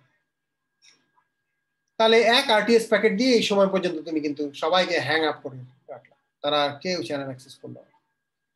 তারপরে ঠিক যখন এই সময় শেষের দিকে, সেই সময় তুমি আবার একটা আরটিএস প্যাকেট পাঠালে, সেটার মধ্যে আবার এই ডিউরেশন মেনশন করবে। এভাবে করে দেখা যায় যে মাত্র 30 আরটিএস প্যাকেট পার সেকেন্ড, মাত্র 30টা আরটিএস প্যাকেট পার সেকেন্ড যদি তুমি জেনারেট করতে পারো, যেখানে ডিউরেশন ফিল্ডে এই 32,767 বসিয়ে দিবা, তাহলে দেখা যায় যে হ্যাঁ এত মাইক্রোসেকেন্ড মানে হচ্ছে বেসিক্যালি 1 সেকেন্ড, পুরো 1 সেকেন্ড তুমি এটাকে ব্লক করে ফেলো। তাহলে ফুল ডিনায়াল অফ সার্ভিস। তাহলে রিয়েল জ্যামিং যেটা করতেছিল, তুমি জাস্ট ভার্চুয়াল জ্যামিং এর মাধ্যমে তো সলভ করাটা অত কঠিন কিছু না, মানে এই স্পেশাল অ্যাটাকটা, মানে তাহলে প্রত্যেকটা নোডের আসলে একটু নলেজ থাকা লাগবে যে কোন আরটিএস কে সে অনার করবে আর কাকে করবে না। বারবার যদি দেখে যে তার কাছে এমন একটা নোডের কাছ থেকে আরটিএস আসতেছে যে কিনা ডিউরেশন 32,767 দিচ্ছে, তাহলে এটাকে তো আসলে ব্ল্যাক লিস্টে ফেলে দেওয়া যায়। হ্যাঁ, আচ্ছা, কার কাছ থেকে আসতেছে সেটা বোধহয় ডিফিকাল্ট, কারণ তুমি তো সোর্স ম্যাক অ্যাড্রেসও তুমি স্পুফিং করতে পারো, তুমি চেঞ্জ করতে পারো। তুমি যেহেতু ইন্ট্রুডার, তুমি তো অনেক কিছু করতে পারো। তুমি একই আইডেন্টিটি চেঞ্জ করে ফেললা, তুমি প্রথমে দিলা এটা, তারপরে তুমি এটা, তো সেটা সম্ভব, কিন্তু সেভাবে সম্ভব না যে সোর্স দিয়ে আইডেন্টিফাই করবা। তুমি যেটা করতে পারো যে ডিউরেশন ফিল্ডটা দেখে তাকে তার লাইফটা একটু ডিফিকাল্ট করে দিতে পারো, যে আচ্ছা আমরা একটা লার্জার ডিউরেশন ফিল্ড দেখতেছি, so this is something suspicious, যে কি ব্যাপার আমার নেইবারহুডে এরকম বারবার এরকম 32,767 বা ভেরি লার্জ একটা ভ্যালু সবসময় থাকতেছে। তাহলে তুমি একটা থ্রেশহোল্ড ক্যাপ করে দিলা, যে একটা হাই লিমিট ক্যাপ বসিয়ে দিলা, যে এর উপরে যদি কোনো আরটিএস প্যাকেট আসে তাহলে সেটাকে অনার করবে না। এতে কিন্তু প্রোটোকল একটু লিমিটেড হয়ে গেল, যে ম্যাক্সিমাম প্যাকেট সাইজ প্রোটোকলে বলা আছে তত সাইজের আর কোনো প্যাকেট পাঠানো যাবে না, একটা সার্টেন ইয়া পর্যন্ত পাঠানো যাবে। বাট জিনিসটা অত সোজা তা না, মানে তুমি অনার করলা না বা করবা না, কোনটাকে করবা না, এটা তো বের করা তাহলে ডিফিকাল্ট হয়ে গেল। কারণ আসলেই একজন লেজিটিমেট, সে বড় প্যাকেট পাঠাতে যাচ্ছে এবং তার আসলেই হয়তো 32,000 মাইক্রোসেকেন্ড লাগবে, সে তো ওই প্যাকেট পাঠাতে পারবে না, যেহেতু আমি এখানে একটা থ্রেশহোল্ড বসিয়ে রেখেছি। আর আইডেন্টিটির কথা যেটা বললাম, ওটা তো সম্ভব না, এটা তো তোমাকে বললামই যে সোর্স আইডেন্টিটি কোত্থেকে আসবে, সোর্স ম্যাক অ্যাড্রেস কি আছে। কেউ যদি ডিউরেশন ফিল্ডেই ম্যানিপুলেট করতে পারে, সে সোর্স ম্যাক অ্যাড্রেসে এক এক সময় এক এক নাম্বার বসাবে, আইডেন্টিটি চেঞ্জ করা তো খুব বেশি ডিফিকাল্ট কিছু না। তো এটার সলিউশন কি, সলিউশনটাও আমরা দেখতে পারবো। তাহলে আমরা যেটা বলছিলাম যে আরটিএস এবং সিটিএস, তাহলে অ্যাটাকার একটু পরে পরে ইয়ে পাঠাবে, হয়তো লেজিটিমেট ডেস্টিনেশন থাকতে পারে, অথবা লেজিটিমেট ডেস্টিনেশন থাকলে সেটাও একটা মজার ব্যাপার ঘটবে। যেমন এখানে দেখানো হচ্ছে কি, যে অ্যাটাকার একটা আরটিএস প্যাকেট জেনারেট করেছে, সোর্স ম্যাক অ্যাড্রেস হয়তো সে উল্টাপাল্টা দিল, কিন্তু ডেস্টিনেশনটা একটা লেজিটিমেট, যেটা তার নেইবারহুডে আসলে এক্সিস্ট করে। এতে কি হবে যে ডেস্টিনেশনকে একটু খাটালো, তার এনার্জি একটু কনজিউম করালো, যে আচ্ছা যাক তোমার এনার্জিও কিছু যাক, আর জিনিসটা মোটামুটি সবাই একটু কনভিন্সড হলো যে না আসলেই হয়তো একটা ট্রান্সমিশন যাবে, কারণ আমি কেউ একজন আরটিএস পাঠিয়েছে, তার এগেনস্টে একটা সিটিএসও আমি দেখতে পাচ্ছি, তাহলে তো আসলে একটা নোড পেয়ার আছে যারা আসলে ডেটা ট্রান্সমিট করবে। তো এই অ্যাটাকারের আরটিএস প্যাকেটে ব্লু এবং রেড নোড বিজি মার্ক করে রেখেছে, আর ইয়েলো নোড সিটিএস প্যাকেট পাওয়ার পরে বিজি মার্ক করেছে, আর ইন দি এন্ড এই জায়গাতে দেয়ার ইজ নো ট্রানজাকশন, হ্যাঁ ডেটা ট্রান্সমিশন নাই, ফাঁকা, চ্যানেল ফ্রি। তারপর এটা শেষ, অ্যাটাকার থেমে গেল না, ওই যে বললাম 30 আরটিএস প্যাকেট পার সেকেন্ড, সে আবার এরকম করলো, হয়তো এবার অন্য রিসিভারকে টার্গেট করলো, সে হয়তো আবার এভাবে করে জিনিসটা কন্টিনিউ করে যেতে পারে। সো আমরা এইটাকে মোটামুটি ইফেক্টটা দেখানোর চেষ্টা করলাম, এবং 802.11 NS2 তে তো আছেই, এটা খুব সহজেই মডিফাই করা যায়। আমরা এই কাজটা করলাম যে আরটিএস পাঠানোর পরে অ্যাটাকার, একজনকে অ্যাটাকার বানালাম, এবং অ্যাটাকারের 802.11টা মডিফাইড হলো, আর অন্যদেরটা কিন্তু অ্যাজ ইউজুয়াল। সেই মডিফিকেশনটা কি, সে আরটিএস প্যাকেট পাঠাবে কিন্তু কোনো ডেটা পাঠাবে না, এবং অ্যাকনোলেজমেন্টও জন্য ওয়েট করবে না। তো সেই একই সিনারিও, 4টা নোড ক্লিক তৈরি করেছে, এবং ইনার রিং এবং আউটার রিং, দেখো একই সিনারিওটাকে আমরা নিলাম, নেওয়ার পরে মোটামুটি প্যাকেট সাইজ ইত্যাদি, যাই হোক এগুলো তো ডাজন্ট ম্যাটার। তো উইদাউট অ্যাটাক মোটামুটি 3টা নোডের 400 থ্রুপুটটা 400 Mbps এরকম একটা পাওয়া গেল অ্যাগ্রিগেটেড থ্রুপুট। যখনই অ্যাটাক শুরু হলো, অর্থাৎ ওই নোডটা সেম পেসে, ওই 30 আরটিএস প্যাকেট পার সেকেন্ড না, ওটাতে ধরা পড়ে যেতে পারে যে ফ্রিকুয়েন্টলি সে পাঠাচ্ছে, ঠিক আছে, আমরা ওরকম না করে সেম পেসে, অর্থাৎ অন্যরা যেই পেসে ডেটা প্যাকেট পাঠাচ্ছে এও সেই একই পেসে, সে 4 প্যাকেট পার সেকেন্ড বা 10 প্যাকেট পার সেকেন্ড নর্মাল পেসি সে করলো। তারপরেও দেখো যে একটা মেজর অ্যামাউন্ট অফ থ্রুপুট সে কিন্তু ডিগ্রেড করে দেবে। রাফলি খুব সিম্পল, যেহেতু তুমি একটা কমন শেয়ার চ্যানেল ইউজ করতেছো, তাহলে 3টা নোডের মধ্যে শেয়ারিংটা যা হবে, নোড একটা বাড়লে শেয়ারিংটা আরো কমে আসবে, তাহলে রাফলি 1/4 কিন্তু অ্যাগ্রিগেটেড থ্রুপুটটা 1/4 কমে গেল, অর্থাৎ 400 থেকে মোটামুটি 250 বা এরকম রেঞ্জে নেমে আসলো। আচ্ছা, এইবার আমরা সলিউশনের কথা চিন্তা করলাম। তো সলিউশনে শিহাব একটা সলিউশনের কথা বললো, যেটা আসলে যেটা ড্রব্যাকটাও আমরা বললাম। তো ডেফিনেটলি আমরা এখানে কিন্তু আরটিএস ভ্যালিডেশনটা নিয়ে আসতে পারি, অর্থাৎ সেই যে সজল দাসের পেপার, ও তো বলেই দিয়েছে যে আমরা সমস্যাটা কেন তৈরি হচ্ছে, কারণ আরটিএস প্যাকেটটা আমরা ভ্যালিডেট করতেছি না, আরটিএস প্যাকেটের করসপন্ডিং ডেটা আছে কি নাই এটা দেখি আমরা শুরুতেই অনার করব না, এ তো হয়তো ইন্ট্রুডার হতে পারে, যাই হতে পারে, কিন্তু আমি শুরুতেই অনার করব না, আমি ভ্যালিডেশন করে দেখব যে আসলেই ডেটা ট্রান্সমিশন হচ্ছে কিনা, তারপরে আমি করব। এবং তাহলে তো যে অ্যাটাকার সে করলো কি, সে এখানে আরটিএস প্যাকেট পাঠিয়েছে, দেন রিসিভার সিটিএস পাঠিয়েছে, এই সময়ে ডেটা আসার কথা বিজি, তো এই সময়ে সবাই বিজি মার্ক না করে ভ্যালিডেট করবে, ভ্যালিডেট করে দেখলো যে আসলেই ডেটা ট্রান্সমিশন হচ্ছে কিনা, যদি ডেটা ট্রান্সমিশন না হয় তাহলে মোটামুটি ভাবে আমরা এটাকে ওই আগের মতো রিজাল্ট। বাট এটা কি কাজ করবে মনে হয়, কি মনে হয়? এটাতে একটা ছোট সমস্যা আছে। সমস্যা হচ্ছে এরকম যে ধরো কোন একটা সিটিতে কেউ যদি বলে, পুলিশ যদি বলে যে ঠিক রাত 8টায় আমরা চোর ধরা শুরু করব, তাহলে তো রাত 8টায় কোনো চোর বের হবে না, তাই? কিন্তু পুলিশ যদি বলে যে রাত 8টা থেকে রাত 12টার মধ্যে যে কোনো সময় আমরা ধরতে পারি, দেন দে আর ইন ট্রাবল। সো বিষয়টা অনেকটা এরকম যে আমি যদি বলি যে আমি ভ্যালিডেট করব, যেখানে ওই যে সজল দাসের পেপার বলছে যে আরটিএস প্যাকেট পেয়েছো এবং সেই অনুযায়ী ডেটা যখন ট্রান্সমিট হওয়ার কথা ঠিক সেই সময় গিয়ে আসলেই দেখো যে চ্যানেল বিজি না চ্যানেল ফ্রি আছে।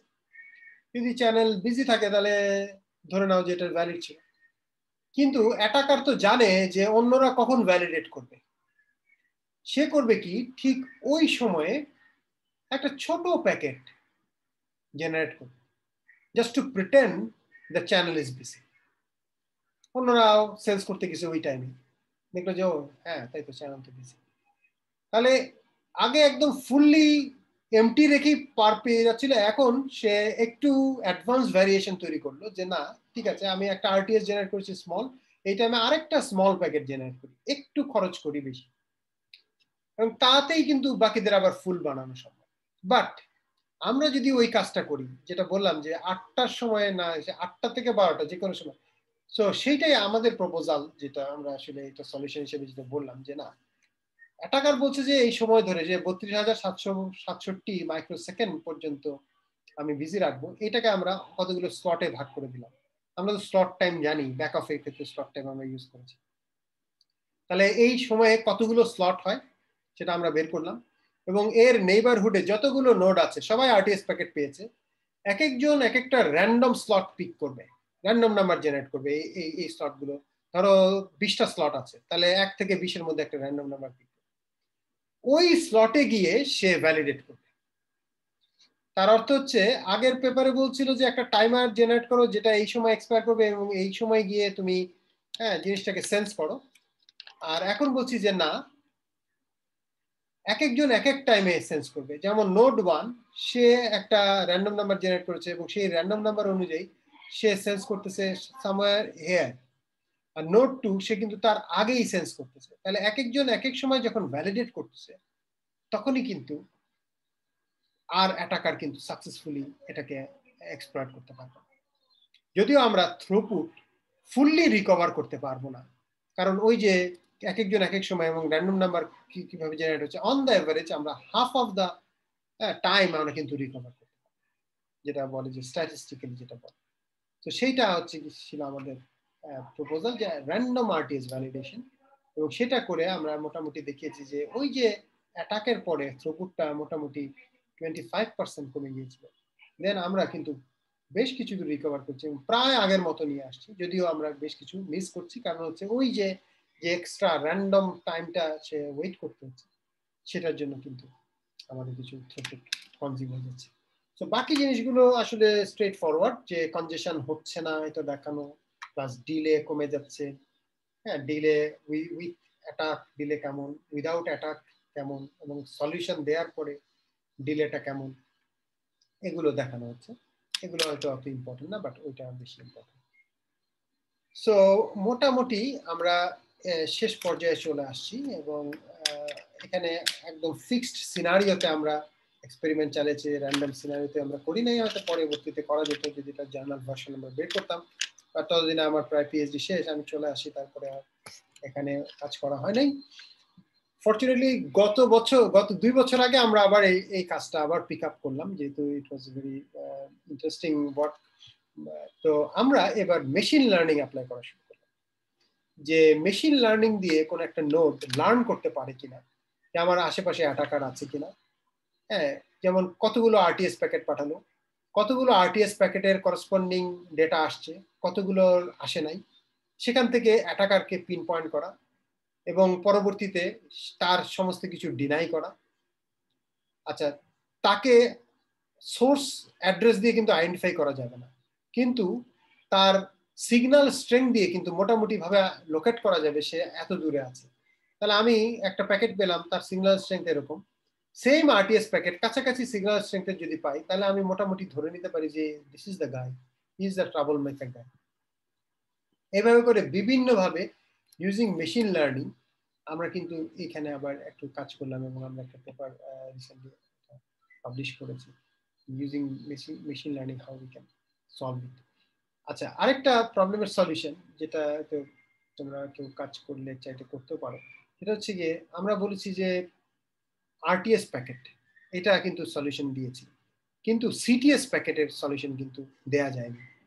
হ্যাঁ, অর্থাৎ খেয়াল করে দেখো যে এই সিনারিওতে যদি সিটিএস প্যাকেট পাঠাতো কেউ, একটু পরে পরে আরটিএস প্যাকেট না পাঠিয়ে একটু পরে পরে সিটিএস প্যাকেট পাঠাবে, তখন কিন্তু র্যান্ডম ভ্যালিডেশন এটা কাজ করতো না। কারণ সিটিএস প্যাকেট মানে কি, সিটিএস প্যাকেট মানে সে বলতেছে যে আমি একটা প্যাকেট রিসিভ করব, এখন সে রিসিভ করবে, সে ট্রান্সমিটারের রেঞ্জে আছে, কিন্তু সিটিএস প্যাকেট যারা যারা পেল তারা সবাই তো ট্রান্সমিটারের রেঞ্জে নাই, তারা রিসিভারের রেঞ্জে আছে।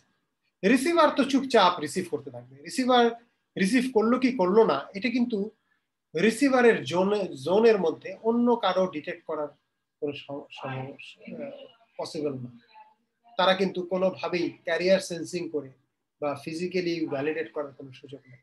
ফলে লোন সিটিএস অর্থাৎ লোনলি সিটিএস এইটা দিয়ে যদি কেউ অ্যাটাক করে, এইটা কিন্তু এখন পর্যন্ত আনসলভেবল প্রবলেম হয়ে গেছে। হ্যাঁ, তো সেটা নিয়ে রিসেন্টলি একটা অপরচুনিটি তৈরি হয়েছে আসলে, সেটা হচ্ছে যে আমাদের এই চ্যানেলটা হাফ ডুপ্লেক্স, আমরা যদি ফুল ডুপ্লেক্স চ্যানেলে কাজ করি, ফুল ডুপ্লেক্স চ্যানেল কিন্তু এখন সামনে আসবে, ওরকম ডিভাইস বের হয়ে যাচ্ছে আর আসলে রিয়েল লাইফে পাওয়া। তো ফুল ডুপ্লেক্স চ্যানেলে কিন্তু এটা আসলে সলভ করা যাবে বলে মনে হচ্ছে, এবং সেটা হয়তো কাজ করা যেতে পারে।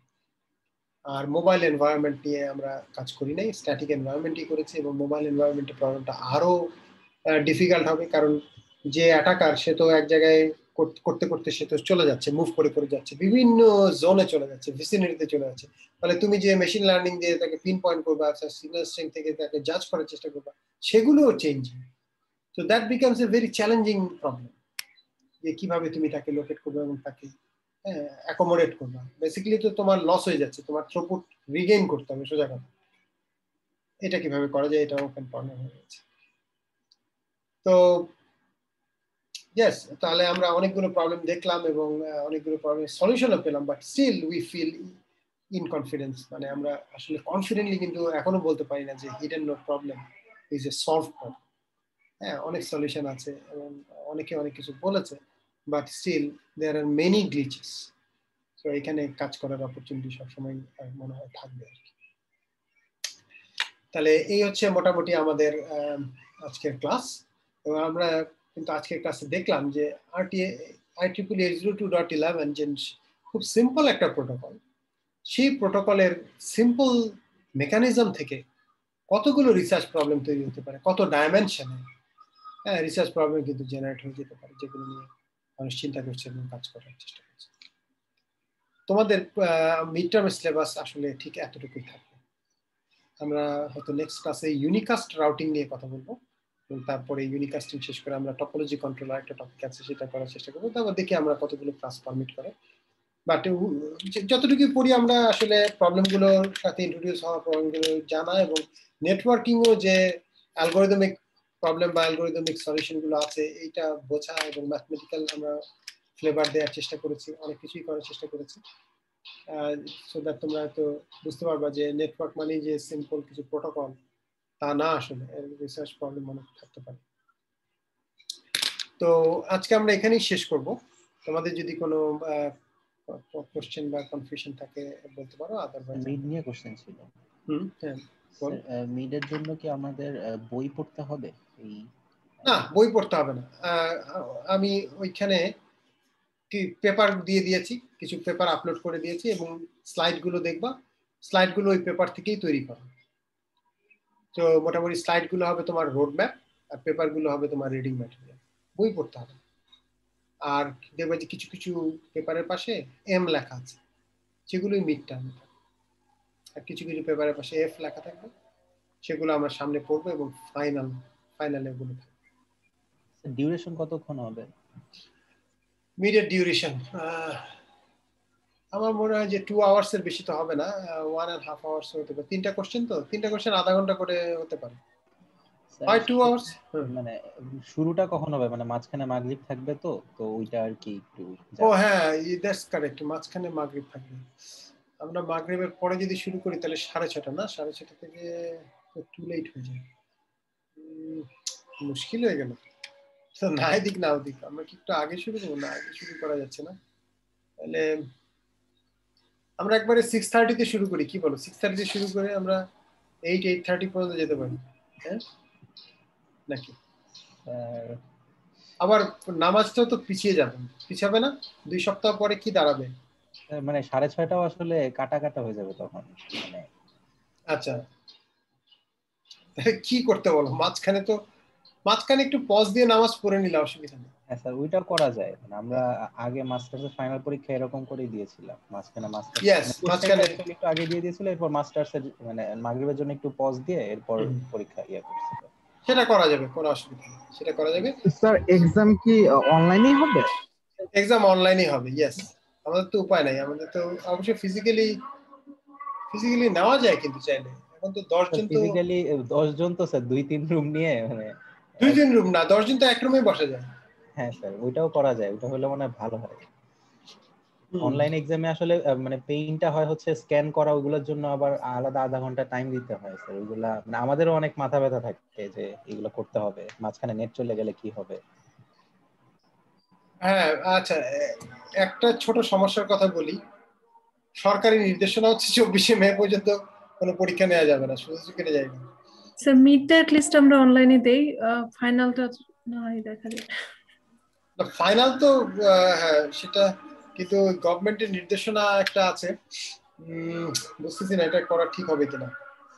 আমার মনে হয় যে আমরা অনলাইনেই দিই, হ্যাঁ, কারণ এই যে গভর্নমেন্টের নির্দেশনার পরে একটা কথা হয়েছিল সাপ্লিমেন্টারি হবে কিনা। আমার কথা কি সাপ্লিমেন্টারি কি অনলাইনে হবে না? হ্যাঁ অনলাইনে হবে বলে বেঁচে গেছে। আমার কথা কি ইকো হচ্ছে নাকি কোনো কারণে? একজন আনমিউট করে রেখেছেন ওনার জন্য। হ্যাঁ এখন ঠিক আছে। আচ্ছা আচ্ছা, দুটো ডিভাইস। তো যাই হোক, এইটা একটা বিষয় যে মানে ইন পার্সন পরীক্ষা নিতে গেলে স্যার আরেকটা সলিউশন আছে অনলাইনে নেওয়া হলে, মানে অন্য একটা টাইমে নেওয়া, সকালের কোন একটা টাইমে এরকম, তখন হলে আর কি হয়তো 2.5-3 ঘন্টা একটা এট এ টাইম মানে টানা পাওয়া যাবে হয়তো। আচ্ছা আচ্ছা, না আমাদের 2 ঘন্টার উপর তো হবেই না, 1.5 ঘন্টা থেকে 2 ঘন্টা, আমার মনে হয় 2 ঘন্টা হয়তো রিজনেবল হবে। সো 2 ঘন্টা আপলোডের টাইম থাকবে। আমার মনে হয় মাঝখানে একটু নামাজ পড়ে নিও, আমি একটু ব্রেক দিয়ে, মানে যে নামাজ পড়বা তা সে নামাজ পড়ে আবার জয়েন করলে, এটা তো আসলে বলার কিছু নাই, হতে পারে। ঠিক আছে, ওই থাক। আমরা সেক্ষেত্রে তাহলে 5টায় শুরু করে 7টা পর্যন্ত, 7টা না অ্যাকচুয়ালি 7:30 পর্যন্ত রাখতে হবে মাঝখানে নামাজ সহ। তারপর আবার মানে এই পুরা ক্লাসটাই আসলে মিডের জন্য যাবে তাহলে স্যার। ঠিক আছে, যেতে পারে, অসুবিধা নাই। ক্লাস যদি পরে নিতে হয়, আমরা তো মেকআপ এক্সট্রা এগুলো তো নেওয়াই যায়, এত চিন্তার কি আছে। মানে মিড আমরা অন্য টাইমে নিতে পারতাম, সেক্ষেত্রে ক্লাস নিতে পারতাম, একই তো কথা। যদি ক্লাস লাগে আবার আরেক টাইমে একটা ক্লাস নিয়ে নিব, ডোন্ট ওয়ারি। হ্যাঁ মিড ক্লাস টাইমে দাও। হ্যাঁ আরেকটা কোশ্চেন আছে, সেটা হচ্ছে অনলাইন যেহেতু স্যার ওপেন বুক তো, তাই না? অনলাইন ওপেন বুক কিনা? অনলাইন ওপেন বুক তোমরা দিতে চাইলে করতে পারি, মানে কোশ্চেন কিন্তু বেশ টাফ হবে তো। স্যার আপনি মানে যেটা বলেন। ওপেন বুক আসলে আমরা চাই না স্যার, যা পড়িয়েছেন তার মধ্যে। আমার মনে হয় যে ওপেন বুক বাদ দাও, ঠিক আছে, ক্লোজ বুকই হোক, এবং হয়তো ক্যামেরা অন করে রাখলা, তাইলে তো হলো। জি স্যার, আপনারা স্যার যে স্লাইড গুলো যেগুলো পড়াচ্ছেন স্যার, এখান থেকেই স্যার যদি হয় যেটা আমাদের জন্য বেটার। স্যার ওপেন বুক হলে sir it is very difficult, ইন্টারনেটে খুঁজতে খুঁজতে সময় চলে যায় স্যার। সেটাই, হ্যাঁ সেটাই। আমার মনে হয় যে ওভাবে থাকলো, এবং তোমরা ক্যামেরা অন করে পরীক্ষা দিবা। হ্যাঁ দরকার হলে পাওয়ার চার্জ করে রাখলা, সবকিছু করলা, করে ক্যামেরা অন করে পরীক্ষা দিবা। 10 জন তো, 10 জন ইনভিজিলেশন করা খুব সোজাই, কোনো ডিফিকাল্ট হবে না। সেটাই থাকুক। স্যার একটা ছিল স্যার ওই যে প্রুনিং এর মধ্যে আমরা যে সমস্ত এক্সাম্পল গুলো স্লাইডে পড়েছি স্যার এরকম কি কোনো মানে প্র্যাকটিস করার জন্য কোনো আর কোনো টোপোলজি আছে স্যার, বা কোথা থেকে পেতে পারি আমরা? প্র্যাকটিস করার জন্য তুমি তো জানো এগুলো রিসার্চ পেপার থেকে নেওয়া, খুব বেশি তো আসলে এগুলো ইনভেস্টিগেট করা হয় না। এটা টেক্সট বই হলে অনেকগুলো ভ্যারিয়েশন থাকে, অনেক প্রবলেম থাকে, এগুলোরই সিনারিও করলে হবে, এটা নিয়ে আপনি চিন্তা করেন না। জি স্যার, মানে মেইন কনসেপ্ট নিলে পারবা, অসুবিধা হওয়ার কথা না। এই সিনারিও না হয় আরেকটা সিনারিও হবে, এই তো ব্যাপারটা। ঠিক আছে, তাহলে প্রিপারেশন নেওয়া শুরু করো, 2 সপ্তাহ পরেই হবে। ঠিক আছে, ওকে, তাহলে দেখা হবে ইনশাআল্লাহ আবার নেক্সট ওয়েডনেসডে। আসসালামু আলাইকুম। আসসালামু আলাইকুম স্যার।